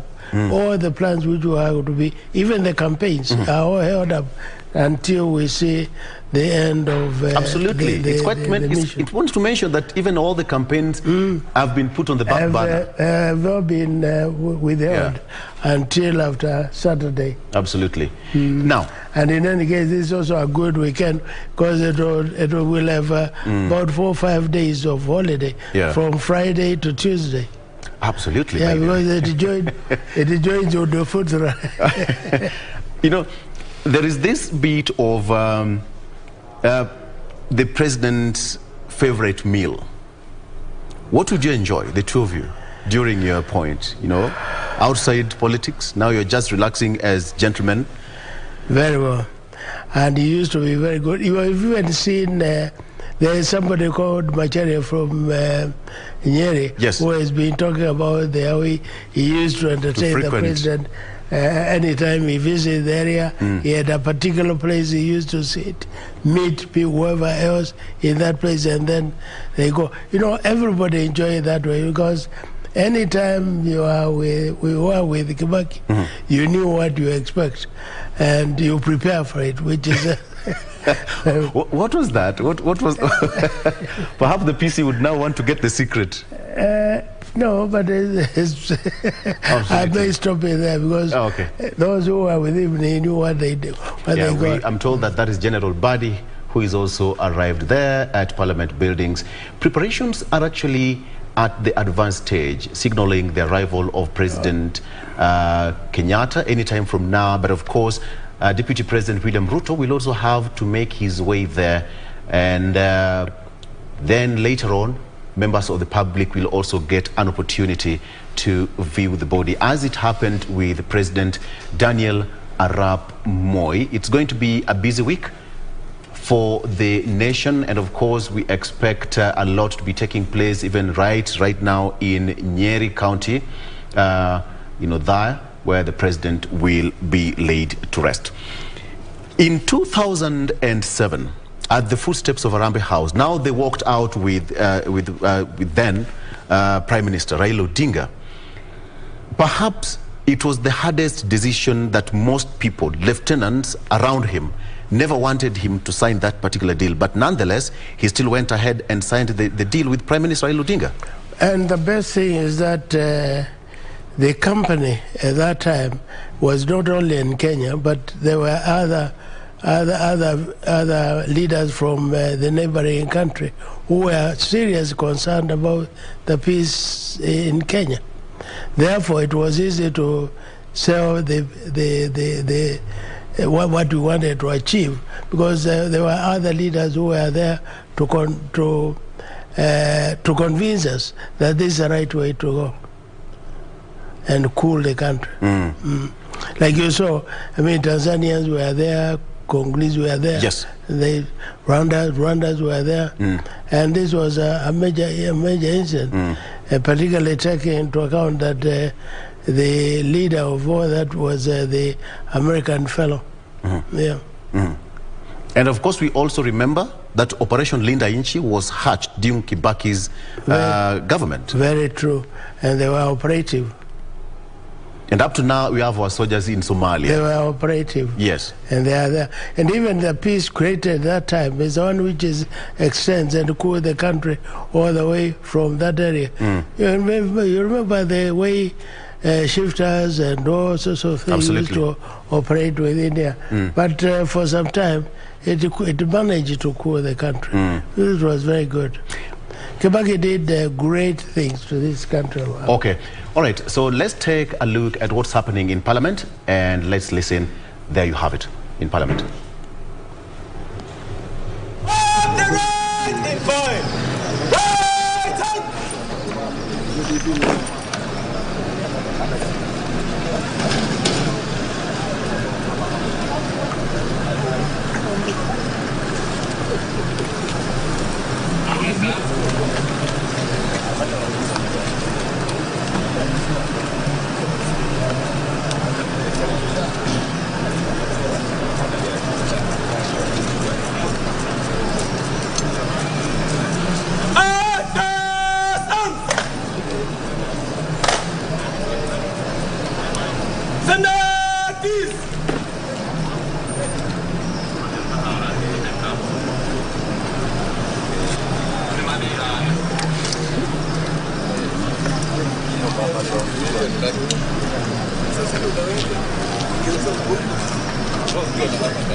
The arrival of Deputy President William Ruto at Parliament buildings, an indication now the President is on his way to Parliament buildings. Obviously, in ceremonies like this, the pointer to the President's closeness to arrival is the arrival of the Deputy President. And Dr. William Ruto is already in Parliament buildings. That means in about 5 minutes we will see. And of course, you can see a quarter guard of honor at the entrance of the Parliament buildings. That is to mean that those preparations are an indicator that the President is on his way. But probably before the President arrives, PC Kaguthi, it is important to talk about the nexus between President Kibaki's administration and President Kenyatta's administration. Now, the nexus is not just about succession, that these administrations succeeded Kibaki's, but even the planning of what President Uhuru Kenyatta is executing. There's a nexus on the planning happening during Kibaki's administration and President Uhuru Kenyatta now committing money and execution to some of his projects. It is true. If you listen to former Prime Minister talking, he will say hata ireri tulipanga, lapse tulipanga, but Uhuru came and started executing it. Why? Because the government is a perpetual succession institution, so that they are building on each other. That's the truth. That a good system should be. Remember the bureaucrats, permanent government called civil service. It is a permanent government because that regional commissioner or that commissioner of police. At the lower level, not the IG. They all continue government regime after regime. So what happens is the skew at the political level, what they call the political direction, and that's why we tell every citizen, please take part in elections because of the political risk. You elect a good government, you go very far. You elect a bad government, these civil servants will be what cabinet has decided and what parliament has decided with, because that's the way it is. But the implementation is on a management, is on a perpetual succession, because it's an institution that is not going to stop. And that's the way it is recognized on the world of nations. So the investors, external investors here, they follow exactly like that. They follow to see who is doing what in the country, and is it going to change, is it not going to change, and they proceed. Of course, we're going to be handing over this program officially to the team in Parliament. Of course, once President Uhuru Kenyatta makes his way to but that roundabout there is where the President will emerge from once he's made his way from State House all the way to Uhuru Highway, and then from that roundabout. And you can see the security arrangement around Parliament Road. That's where the President will emerge from, and then this entire exercise will begin. The President is leading the nation in celebrating the life of President Stanley Emilio Mwai Kibaki, born on the 15th of November 1931, and then rests on the 21st of April 2022. And of course, we continue to mourn and celebrate his life as a man who has a great legacy shaped in terms of how the economy grew during his reign, the free primary education, the border sector, but most importantly, even on issues of regional integration. It's quite interesting, PC Kaguthi, when we talk about Operation Linda Nchi, the men who launched this operation, the last one of them is President Mwai Kibaki, because there was George Saitoti as Minister for Internal Security then there was Yusuf Haji as Minister for Defense, and now President Mwai Kibaki. But most importantly, the operation is still continuing. Yes, because the nation was getting threatened. They come all the way to murder Herald. We did not have an alternative but to go and destabilize them, because, you know, we have had a very very nasty situation. Kenya has been a low pressure belt. During the time of Mejisu, people are running here. Sudan, the Sudan here. Immunization of Uganda here. You see the way you have been a low pressure belt. Somalia, from 91, we have never had a stable government. But now you get a raftag of people who are coming now to interfere with our system all the way to Westgate and so forth. So a decision was taken during his reign and with the general that they now go stop it from the other side and support that government. So Kenya is at war until the African Union came to our aid, because we had now to defend ourselves. And that's when I asked you, what is Kenya's strategic interest beyond which we would be prepared to go to war? It's like that. We are being interfered with. We are not with the It's a threat on our sovereignty. Oh yes. So it had now to be that way, and therefore there are things that we can't talk more than that.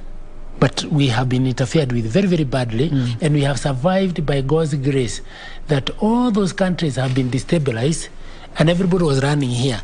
One time we had the largest number of refugees. Even now, I don't think it has changed. The refugees in whether it's Kakuma or the one in I think it's the president's motorcade now, heading towards Parliament. But of course, you can continue once you have a clear establishment of whether it's a motorcade. We'll be letting the people in. Yeah. So the way you look at it is that we had to go to war as a necessity to stop that nonsense. And remember Nyumba Kumi, it came when we saw that even they started killing our elders in Kwale, Mombasa, and so forth. But now it has been contained. We are trading very well. Yeah, oh yes. And there is a semblance of government starting, even the elections starting to form the other side, so they can now protect their country and we become now good partners. All right. Yes. I needed to ask you this, particularly on Nakada, because under President Kibaki, you were at the helm of the campaign. I went to ask, what was President Kibaki's interest when he launched Nakada? It was started by Mzee Mwai the year before 2002, 2001. And what happened is that the reports came out that the future of this country is undermined by the youth partaking drugs and alcohol. There it is. That's how it started. But when it came, after he stopped the government of 2005, I was taken to Vice President's office. But then the political wing in that office said that I'm moderate, that I don't campaign against the legal drugs. But legal drugs is alcohol, is cigarette, these injectables, the one the Madoa Daktari. So I saw that I can't just work. So I went back to head of public service and I told him, no, I'll have to walk away on the government because I cannot allow the advert, tobacco, nini to continue, and I still survive because I will ridicule the country. It will not be me. So that's the time it was decided. When Mzee Kibaki was asked by Mudaura told me later, because I just told him that I'm going to resign. He just said, Nani hajui, remove Kaguthi from Nakada, it is dead. So that's how I came back to OP until now I left it with a law of tobacco, with the law of Nakada in 2006. All right. Yeah. Of course, the pictures you're seeing on your screen are Parliament buildings. The earlier pictures were on the normal traffic flow, on the normal routes. But those are the pictures outside the precincts of the Parliament buildings, where we expect President Uhuru Kenyatta to arrive any time from now as he leads the nation in celebrating the life of President Mwai Kibaki. Before I hand it over to Victor, just a quick run through the program is that from today up until Wednesday is the public viewing of the body of the third president of the Republic of Kenya from 9 a.m. all the way up until 5 p.m. and then the body will be taken back to the Lee funeral home, and that will happen for 3 days. On Friday, there's an interdenominational prayer service and or a memorial service in honor of President Kibaki at the Nyayo National Stadium, and on Friday, that's a public holiday for every Kenyan, and I'm sure, like Victor pointed out, we shall have several heads of state from different countries coming in to show their respects to President Mwai Kibaki. And then on Saturday, Nyeri County, Othaya, is where the body of President Kibaki will be interred. All factors remaining constant, obviously, if this debate about him being buried at the Heroes Corner does not continue. But so far, with the program from government is that President Kibaki will be interred in Othaya, a constituency he represented up until 2013 when he retired. He was their member of parliament. And we have the former vice president. He was actually the vice president of Kibaki in the second term.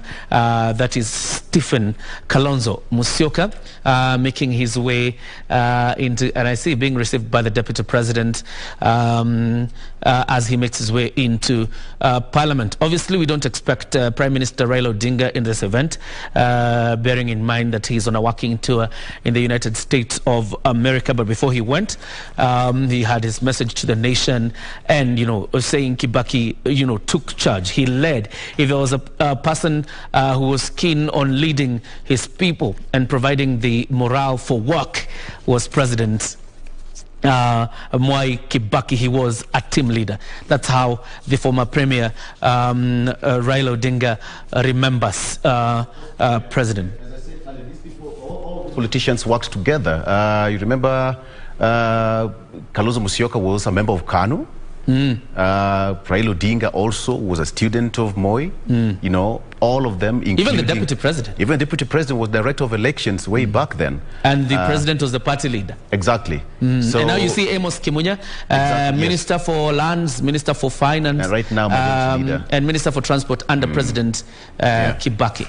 In fact, right now, the minister was telling me that this is a point that you not even know that these politicians are currently in a different political sides. It's their time to come together. But Minister. Yeah, it's very true. Look at what happened 2-3 days ago. Right. And what is happening now. Today, we are all together for one reason, to mourn a genuine leader who had just left us. Yes. It is, we would say there is a good celebration. If it were okay, we would encourage it, but yeah. All right. Because it brings us together. Yeah. Okay.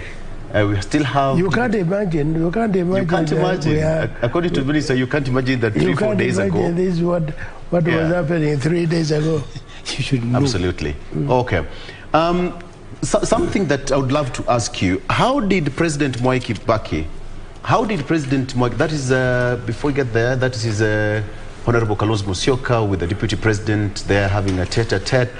Of course, the president is almost arriving there, and once he arrives, we'll see a change of environment, and that would actually now open the door for the public to go in and view the body. And later on, it will be an open event for everyone.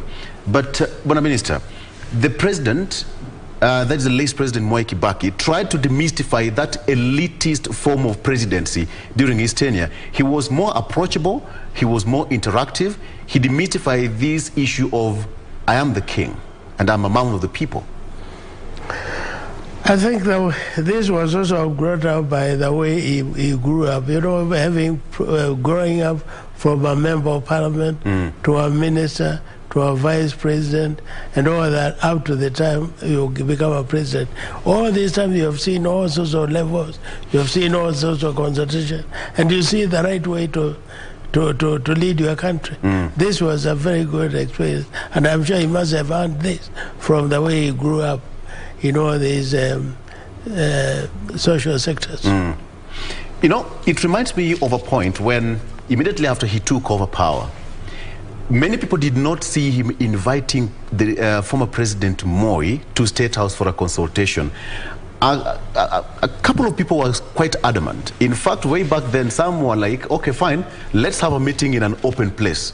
But he insisted, no, bring President Mwai to State House, let's have a consultation. What would that show to a nation? It shows that you knew what you were doing and you had prepared to lead your country to a different level. Because unless you are, well, if you are not prepared, yes, this thing will not happen. It shows that all the time when the priority for Kibaki was a country, not to an individual.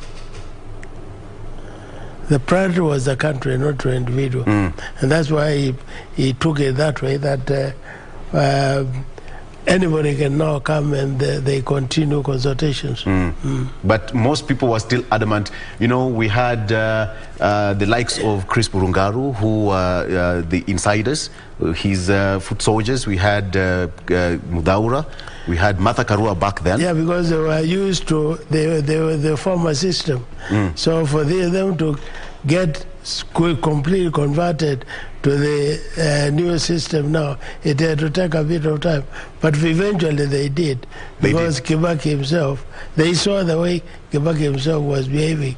Okay. That he was ignoring any other issue, but getting the prioritizing the country. That is Deputy President William Ruto already lining up, and that is a clear and a perfect indication that President Uhuru Kenyatta should be there anytime from now. As for the program, is supposed to be there at 10 a.m.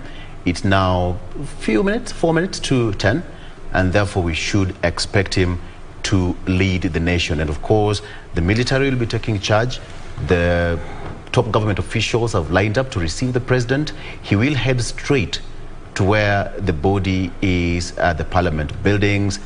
Thereafter, he will be laid open for the public to view the body. Jacob, the speaker is there. Yes, the speaker is there, and of course, being the Speaker of the National Assembly, and that's where the event is taking place. Jacob, it must be a very busy day starting right now until Saturday. Let me tell you, for journalists, it's a very, it's going to be a very tough week. And we have to do this because it's also, we are bound by duty to our nation also to do these things. And bearing in mind the stature of President Mwai Kibaki is something you have to do. So from today up until Saturday, we are with you following each and every move and notifying Kenyans what is happening, including the preparations in Nairobi as well as in Nyeri County. But you see the service commanders as well as senior officials in the military and in the administration lining up to receive President Uhuru Kenyatta, obviously led by Deputy President William Ruto. And the speakers of the two houses, including Justin Muturi of the National Assembly, and that's quite the indicator that President Uhuru Kenyatta is on his way to a parliament to lead the nation in paying the last respects to President Mwai Kibaki, his predecessor.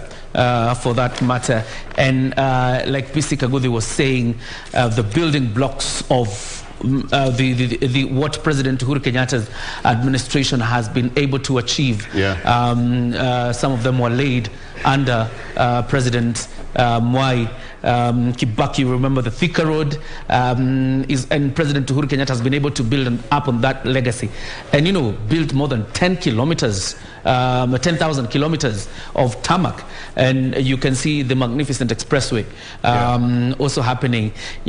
Nobody imagined, probably by the time Kenya was getting her independence, that we would ever see moments like this. Of course, I was not present, but Bisi Kaguthi was present that time. Nobody imagined that we would be seeing the site of Nairobi as we are seeing it today.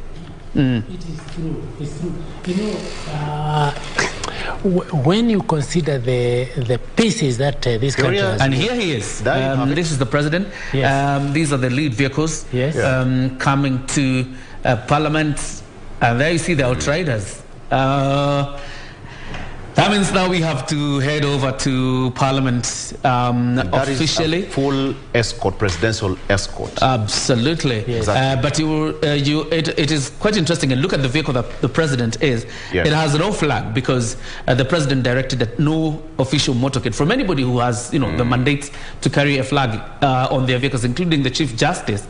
Nobody will fly the Kenyan flag as a way of honoring President Mwai Kibaki. And that must be... This is the official motorcade now heading towards Parliament. That is, and I think today he's in his official limousine, right? Exactly. And with a complete motorcade, the outriders.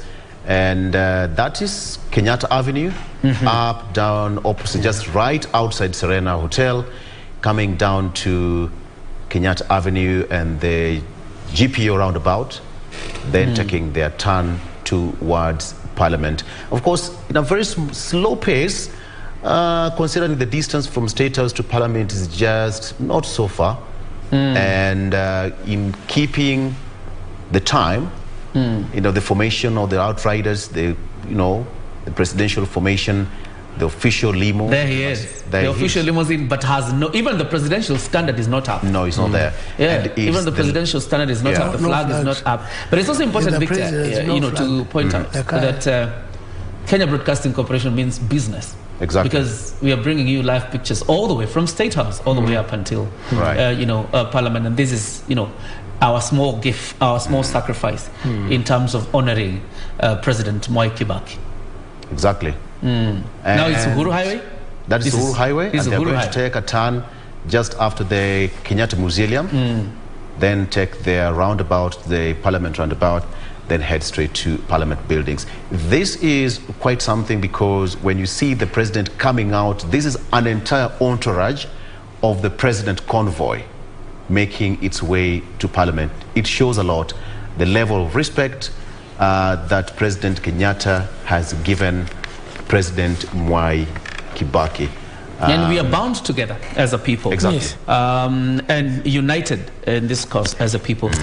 This is the very day, this is the very time to put every difference aside and stand together to celebrate a solid giant, a solid economist, a man who loved this country. Because, resigning from lecture halls, just when you're a very young lecturer, and to come and immerse yourself into the problems of a newly independent, actually not newly independent, not just yet, it is not independent just yet. So you're coming in to immerse yourself to the problems of an independent nation. Right.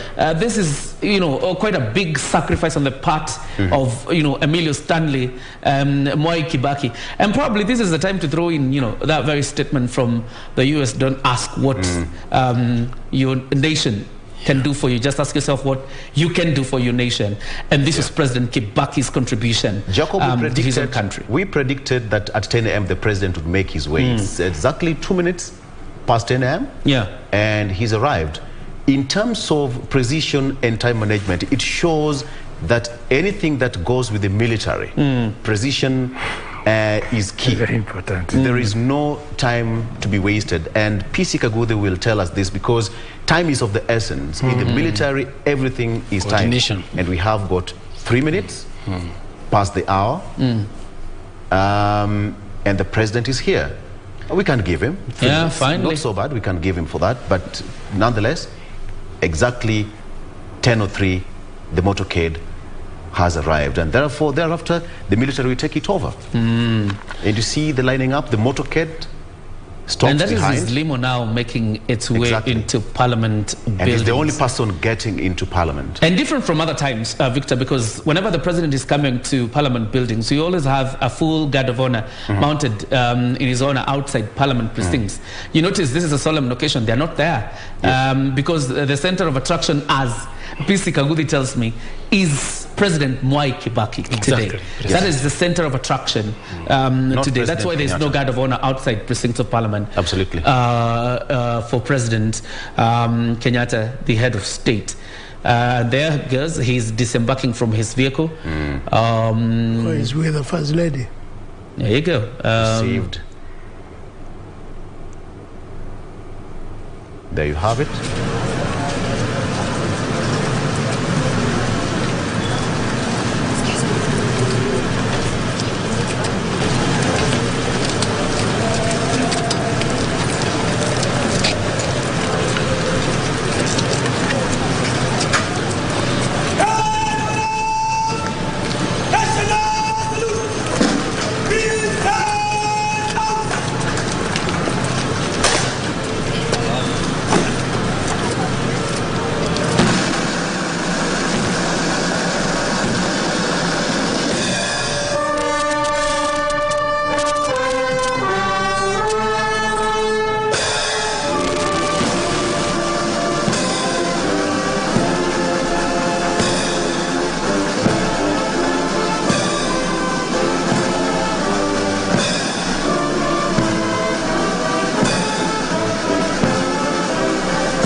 In the name of the Father, and of the Son, and of the Holy Spirit.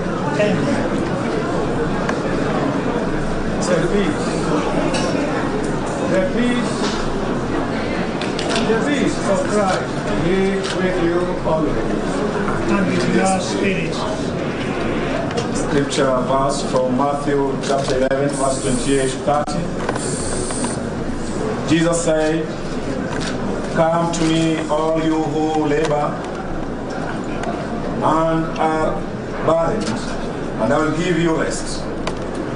Take my yoke upon you and learn from me. I am meek and humble of heart, and you'll find rest for yourselves. For my yoke is easy, and my burden is light." The word of the Lord. Thanks be to God.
Mwai Kibaki became God's temple, and the Spirit of God lived in him. With reverence, we bless his mortal body. Our Father who art in heaven, hallowed be thy name. Thy kingdom come, thy will be done on earth as in heaven. Give us this day our daily bread, and forgive us our trespasses, as we forgive those who trespass against us. And lead us not into temptation, but deliver us from evil. Hail Mary, full of grace, the Lord is with you. Blessed art thou among women, and blessed is the fruit of thy womb, Jesus. Holy Mary, Mother of God, pray for us sinners, now and at the hour of our death. Amen. Glory be to the Father, and the Son, and the Holy Spirit, as it was in the beginning, is now, and ever shall be, world without end. Amen. In their labors, for their good deeds, go with them.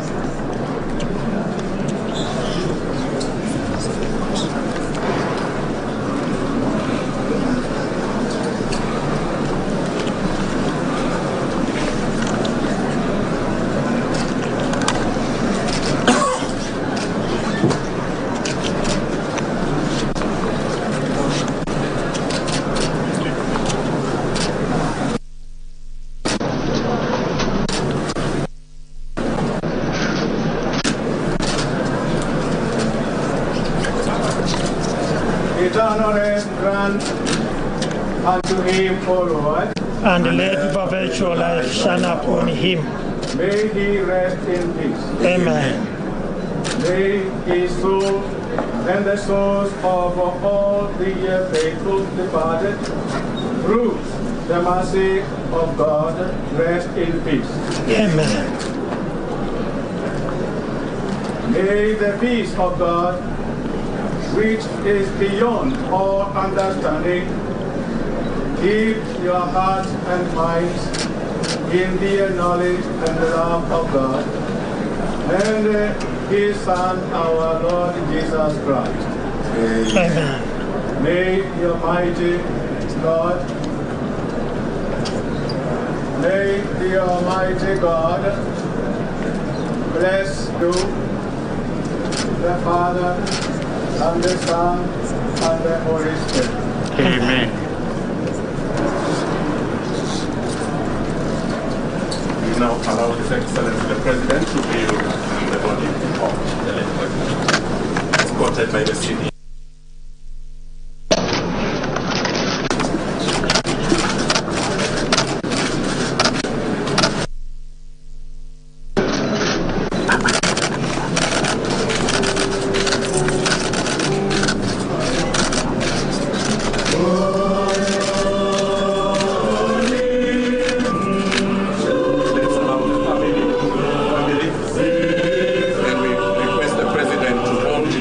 So that we can have one photo with the family. Family members.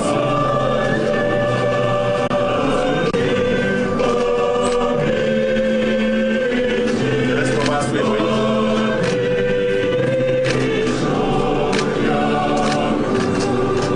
Family members. We request Your Excellency to join the photo. Thank you, Your Excellency. Together with the First Lady.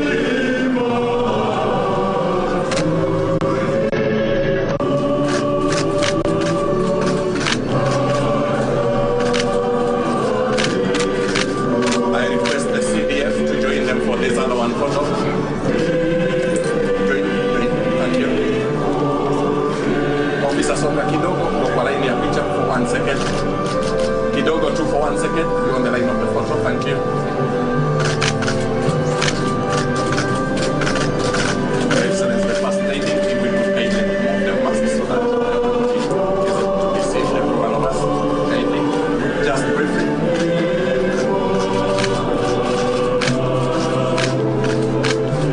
Thank you. We could escort the President and the family into the holding room. Thank you. Just very briefly, and then we continue. Very briefly.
Excellency the Deputy President to view the body kindly.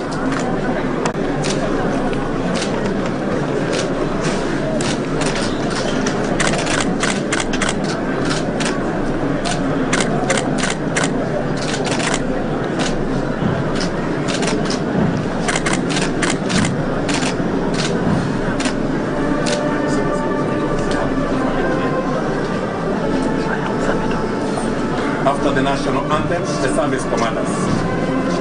After the national anthem, the service commanders.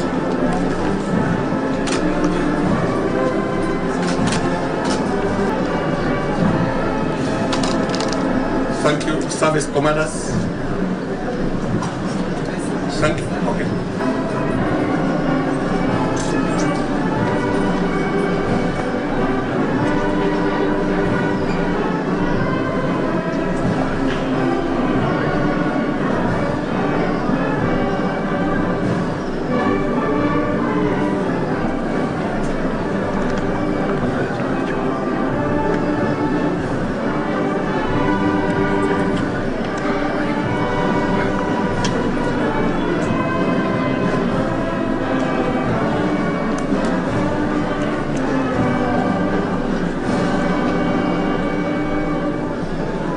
Thank you. VCDF and service commanders.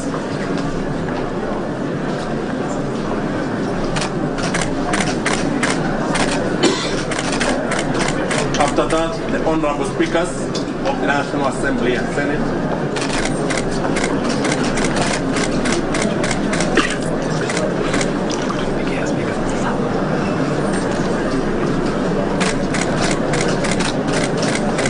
Service commanders, all of them.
Cabinet secretaries.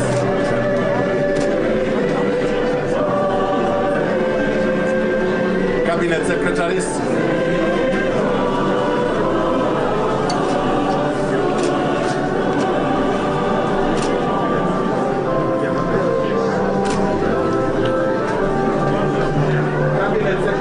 only. Everybody else, please. Cabinet secretaries.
The viewing of the body of the late President Mwai Kibaki happening at Parliament buildings, and in the order of how senior government officials viewed the body, President Uhuru Kenyatta led the ceremony together with First Lady Margaret Kenyatta, and then the family members followed, and then the Deputy President William Ruto and the service commanders of the Kenya Defence Forces as well as other armed forces in the country, the speakers of both the National Assembly and the Senate, the majority and minority leaders, followed by cabinet secretaries and members of President Kenyatta's government, the ones who are currently viewing the body. And obviously we'll also see other senior officials, both politically and in terms of the technocratic operations of government, also viewing the body. But obviously we have to end this with our guests here.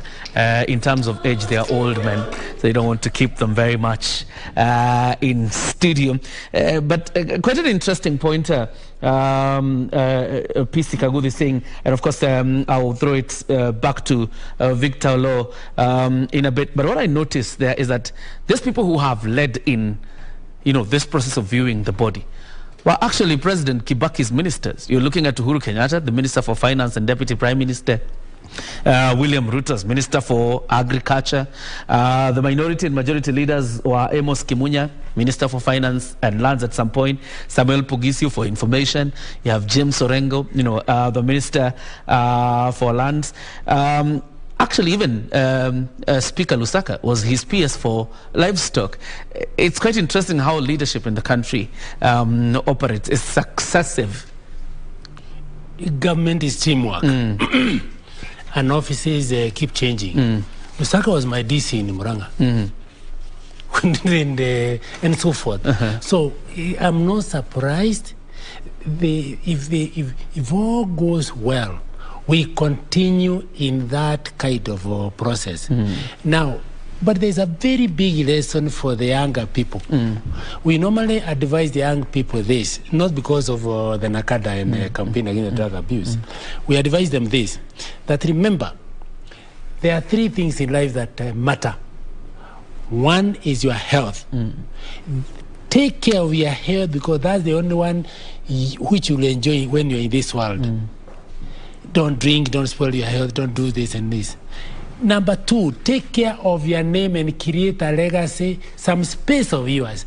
Look at what Mzee Kibaki has done. He created a legacy, a space, huge space. You can't quantify it for now. His own contributions. I've just told you, for planning and economic planning and matters of the direction of this country, as an architect of the republic called Kenya, if you remove him, you see very gaping gaps. In fact, they cannot be the same. So he has created that. Take care of your name, because that's what you live with. Don't take easy rules and simple things which annoy people. The third one is where you are going after this. That's why you saw Cardinal Jue coming to ceremonize this particular function. Big respect. So my thinking is that let's have this one as a very big lesson, and that's why we celebrate. To use Mzee's Waziri's language, we celebrate. As we celebrate, we hand over the batons for learning. All right.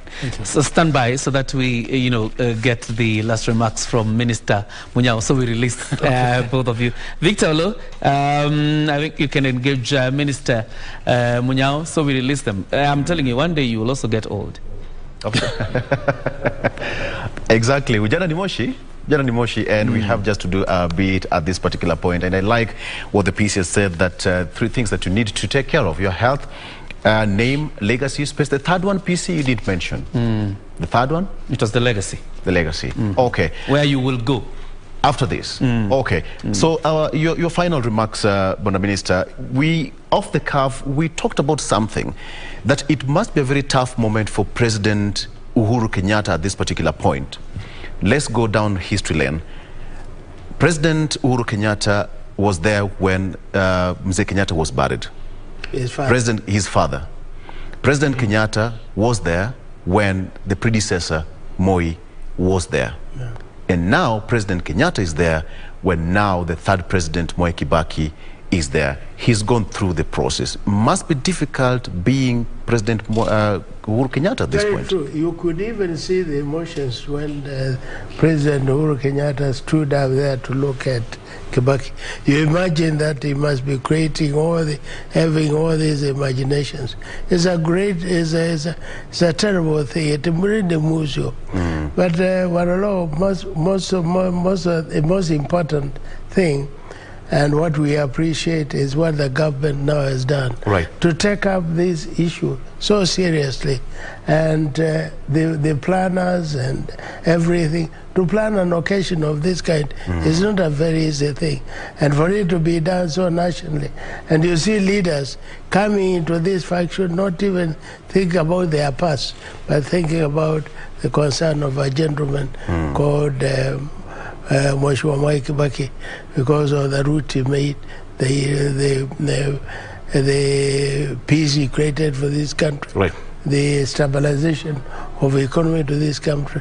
People have got a lot to remember about Mwai Kibaki, and it is this time when we should all pray together. First, for God to cool his family, to cool Kenya, give peace to everybody, because Mwai Kibaki belongs to all of us, and he is with all of us. Yeah. Absolutely. Absolutely. Thank you so much. And I think at this particular point, we just have to appreciate Bona PC Kagudhi for joining us in studio from 7 a.m. until now. It's a few minutes to 11, as well as Minister Munyao here, who've also been gracious enough to join the show for all those hours. We value your comments and contribution to the show. Now, it's now time for us Kioria. Vijana tubaki. Vijana watabaki. Vijana watabaki wachape kazi. We thank you. We thank you. We thank you. Vijana tusukume gurudumu hapa. Wakati ambapo tunaendelea kuonyesha picha za moja kwa moja kutoka bunge la taifa. Thank you so much. Kuendelea kuona mwili wa mzee Mwai Kibaki wakati kama huu. And it is quite interesting. You saw an officer there called George Nderito. Yes. Judge Nderitu is a very interesting figure. He's now leading the presidential guard in terms of the commanding officer in terms of presidential guard. But he was a personal bodyguard to President Mwai Kibaki during his time as president, and now leading the presidential guard. Right. And his salute was different from others. Yes. He saluted, bowed, then saluted again. Right. You realize these other ones are just saluting. So one salute. But this one salutes, bows, and salutes. It is to show the great respect he had for this man that he has served for many years and now serving President Kenyatta. Maybe we can just listen in from Parliament a bit, so we allow Minister Munyao and PC Kaguthi to exit. But there's a wall-to-wall coverage. We are still here for the long haul.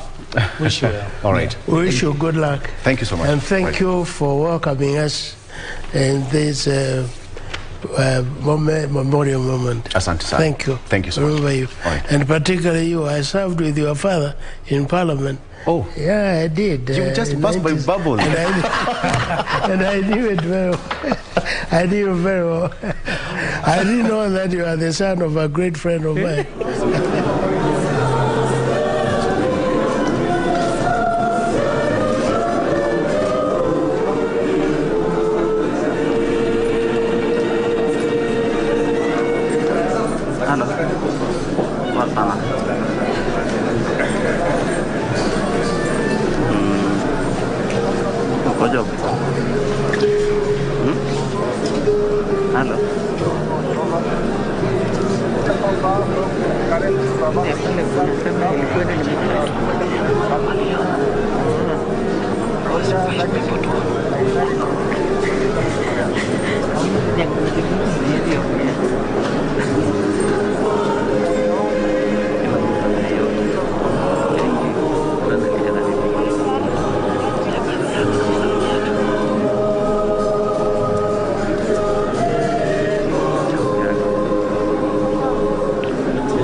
Kuja kaingia mbele ya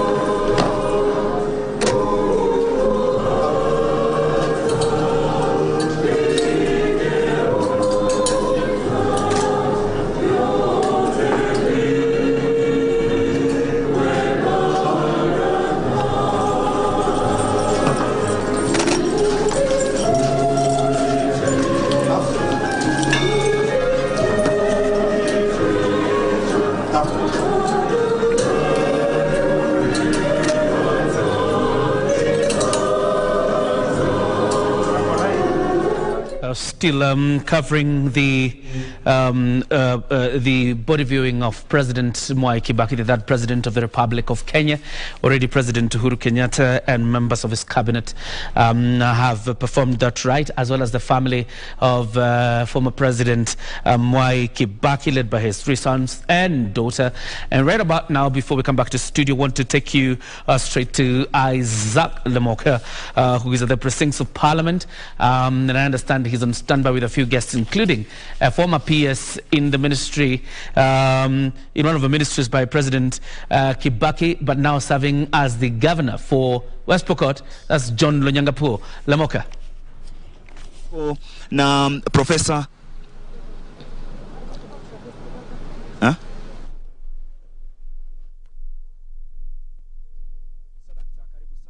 Tangazo haya moja kwa moja kutoka majengo ya bunge, ambapo leo hii taifa la Kenya linaomboleza kifo cha rais wa 3 wa taifa la Kenya, Stanley Emilio Mwai Kibaki, ambaye aliaga siku ya Ijumaa iliyopita na kutangazwa rasmi na Rais Uhuru Kenyatta. Kifo chake kimetokea siku miezi kadhaa kabla ya uchaguzi mkuu, na papa hapa katika majengo ya bunge niko naye Profesa Lonyangapuo, ambaye ni gavana wa West Pokot. Karibu sana Profesa, na tueleze, ni siku ambayo kwa hakika Kenya inaomboleza. Wewe kibinafsi utasema nini kuhusiana na kifo cha Rais Kibaki? Kwanza nataka niseme tunaomboleza, pia tunasherehekea kazi ambayo alitutendea. Unaelewa, wanadamu, hata neno la Mungu linasema wanadamu anasaliwa mara moja, siku itafika pia ataaka duniani. Sisi wote dunia hii. So kwa hivyo kuwa na nafasi ya kuishi na kufanyiwa kazi na baba wetu Mwai Kibaki kwa miaka hiyo yote, akiwa one of the original founders of this nation. Wakati tulitinyakulia uhuru alikuwa ndani. Amekuwa one of the first ministers wa Afrika kabisa, alikuwa ndani mpaka sasa. So nataka niseme ya kwamba nyinyi wa Kenya wote pamoja na mimi tunataka tukumbuke yale yote alitutendea mpaka akawa president wakati ngumu juzi. Mnakumbuka tulikuwa na post election violence, na ile leadership steering ile alituwekea mpaka nchi yetu ikawa stable, ikarudi akisaidiana na ndugu yake Raila na wengine. So niseme ya kwamba huyu mzee, ninyi wote wenye hamkujua Kibaki, ninyi wote wenye mulifanya kazi na yeye na mnamjua, vile watu wamedescribe yeye ni mtu mwenye ako na ungwana kwa uongozi yake na hata kwa maisha yake. So mimi, yeye mwenyewe ndiye alinichagua kuwa permanent secretary. Wakati yake yeye mwenyewe nilikuwa mkuu ya chuo kikuu Moi University, ile inaitwa sasa University of Eldoret, ilikuwa inaitwa Chepkoilel wakati huo, na akanitoa kule West Pokot mpaka akainua mimi nikafika mahali nilifika, kwa among the leaders. So niseme kwamba huyo mzee alitasama kila mahali, akaona watu wote, akachenga kona ya nchi ya Kenya.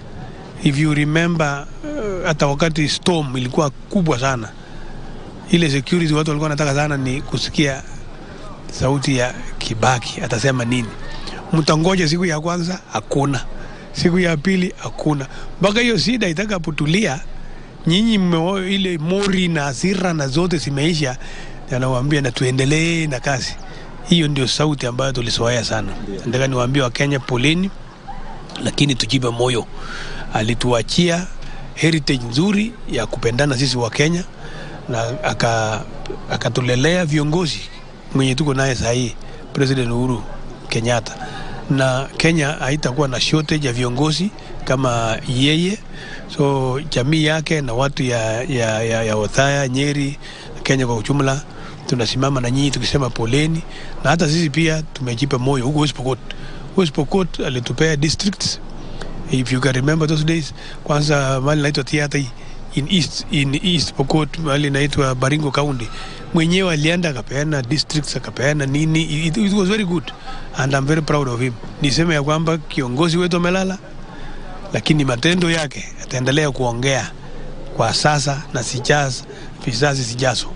Shukrani sana Gavana. Kidogo tu kabla ya kumaliza, Professor, umekuwa permanent secretary na umefanya kazi na Mwai Kibaki. Tumeona miundo msingi, tumeona free primary education. Ni kipi ambacho hatukijui kuhusiana na Mwai Kibaki ambao wewe umefanya kazi na yeye labda?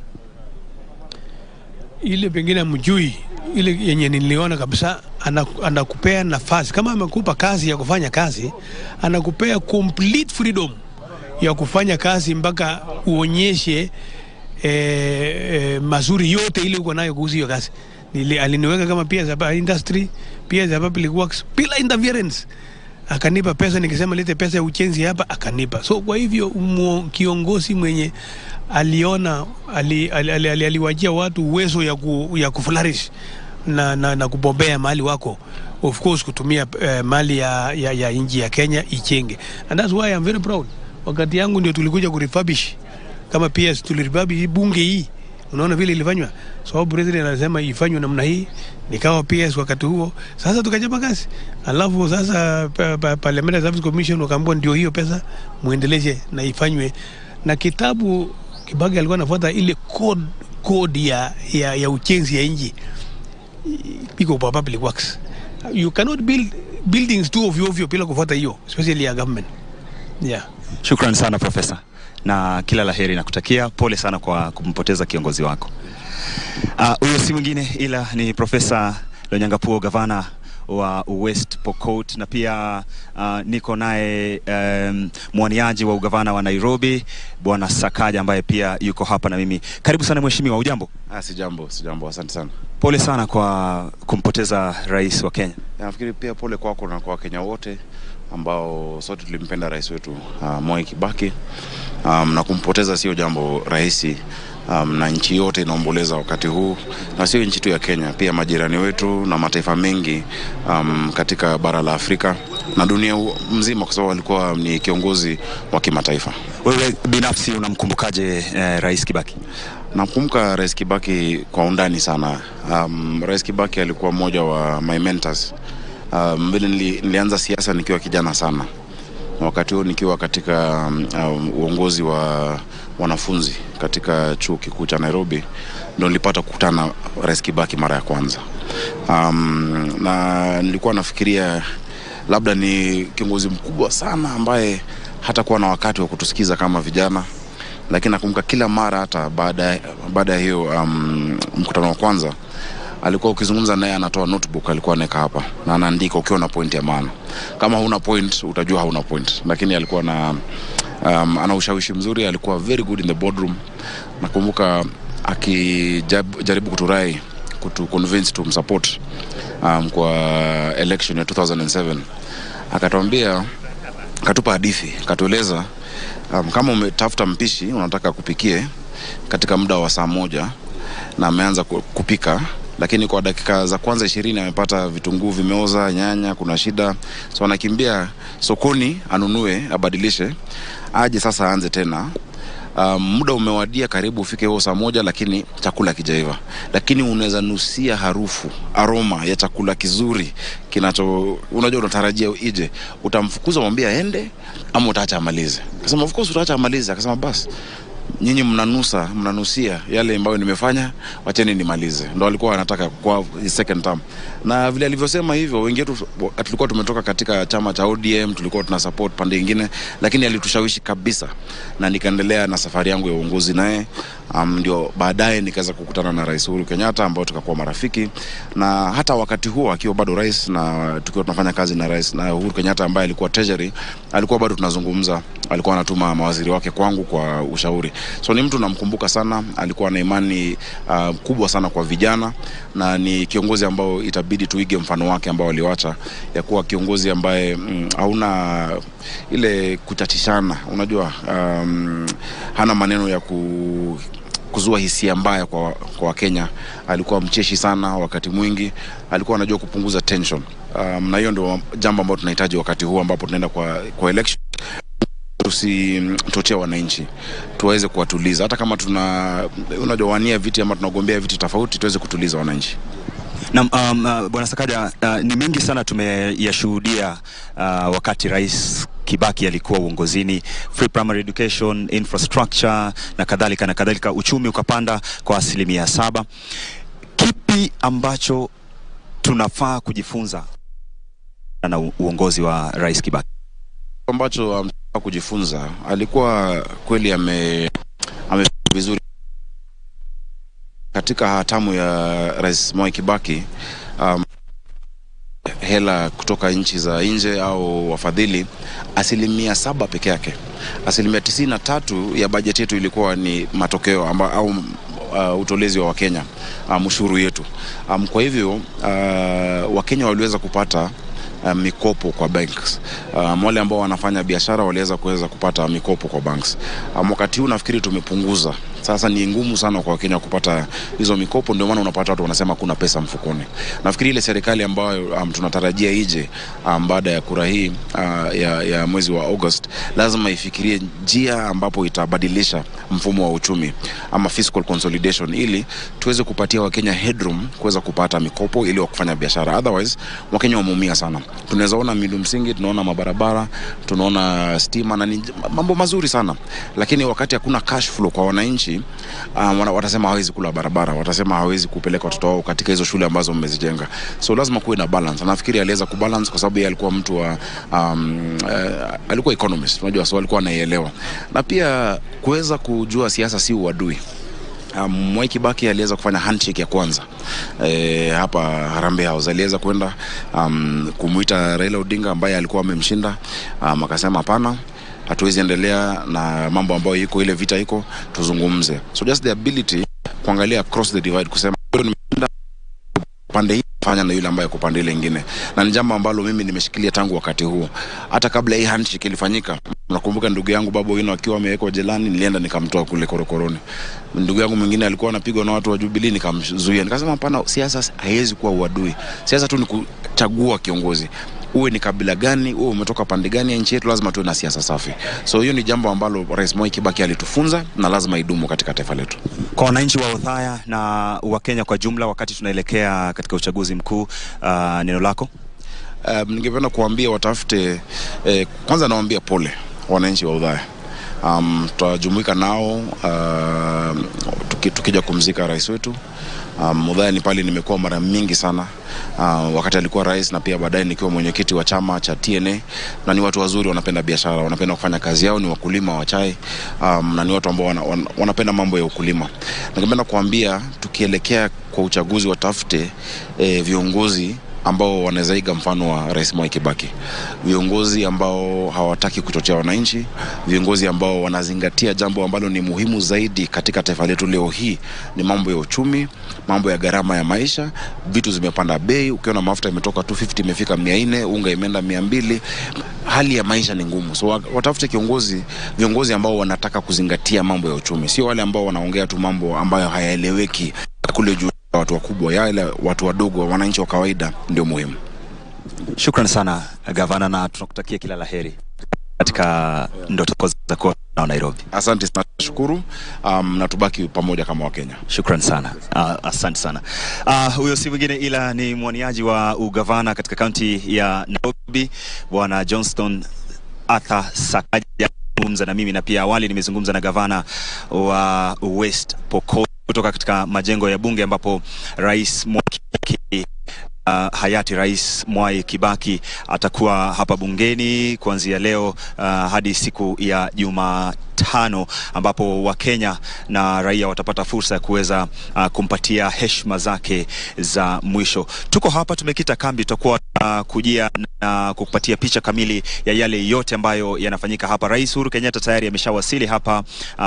Nimeweza pia kumuona kinara wa Wiper na pia kinara Martha Koome ambaye ni Chief Justice, ambaye wote wamefika hapa. Maspika wote wa mabunge yote mawili, Senate na bunge la kitaifa, pia nimeweza kuwashuhudia wakifika hapa makusudi tu kuweza kupeana heshima zao za mwisho kwa mwenda zake aliyetangulia mbele za haki, Rais hayati Mwai Kibaki. Na kuregesha moja kwa moja hadi studio zetu za KBC. Mimi nikiwa hapa niko na wenzangu kina Beatrice Gatonye pamoja na Kipnusu. Tutakuwa tunakuletea picha kamili ya jinsi mambo yalivyo na jinsi mambo yanavonoga katika eneo hili. Kutoka katika maeneo ya bunge, mimi ni Isaac Lemoka. Asante sana mwenzangu Isaac Lemoka pamoja na timu yote kutoka maeneo ya bunge, ambako wananchi sasa wataendelea na shughuli ya kutizama mwili wa aliyekuwa rais wa 3 wa Jamhuri ya Kenya mzee Mwai Kibaki, na shughuli hiyo itafanyika kwa siku 3 kuanzia leo hadi siku ya Jumatano. Na siku ya Ijumaa kutakuwa na ibada ya wafu itakayofanyika katika uwanja wa Nyayo, na baadaye mazishi kufanyika katika kaunti ya Nyeri, eneo bunge la Othaya ambalo Rais Mwai Kibaki aliweza kuwakilisha kwa muda wa miaka mingi. Victor Olo, obviously because we'll be linking up even with Wahome, who is already in studio, but I'm just thinking about President Kibaki post-retirement. There's a man who completely kept off public affairs after his exiting from office. That's exactly what Minister Munyao said, that that was President Mwai Kibaki for you. Even during his time as a president, he never used to have that kind of antagonism in his cabinet. He never used to comment on anything. What he used to do was to focus on his main agenda and make sure that everything was done according to his desire. And that is exactly who President Kibaki was. You know, he was non-confrontational. He lived a very low life. And people who know him said that quite often he would frequent the golf courses to play his favorite game, the golf, you know, the Mudaiga, Karen,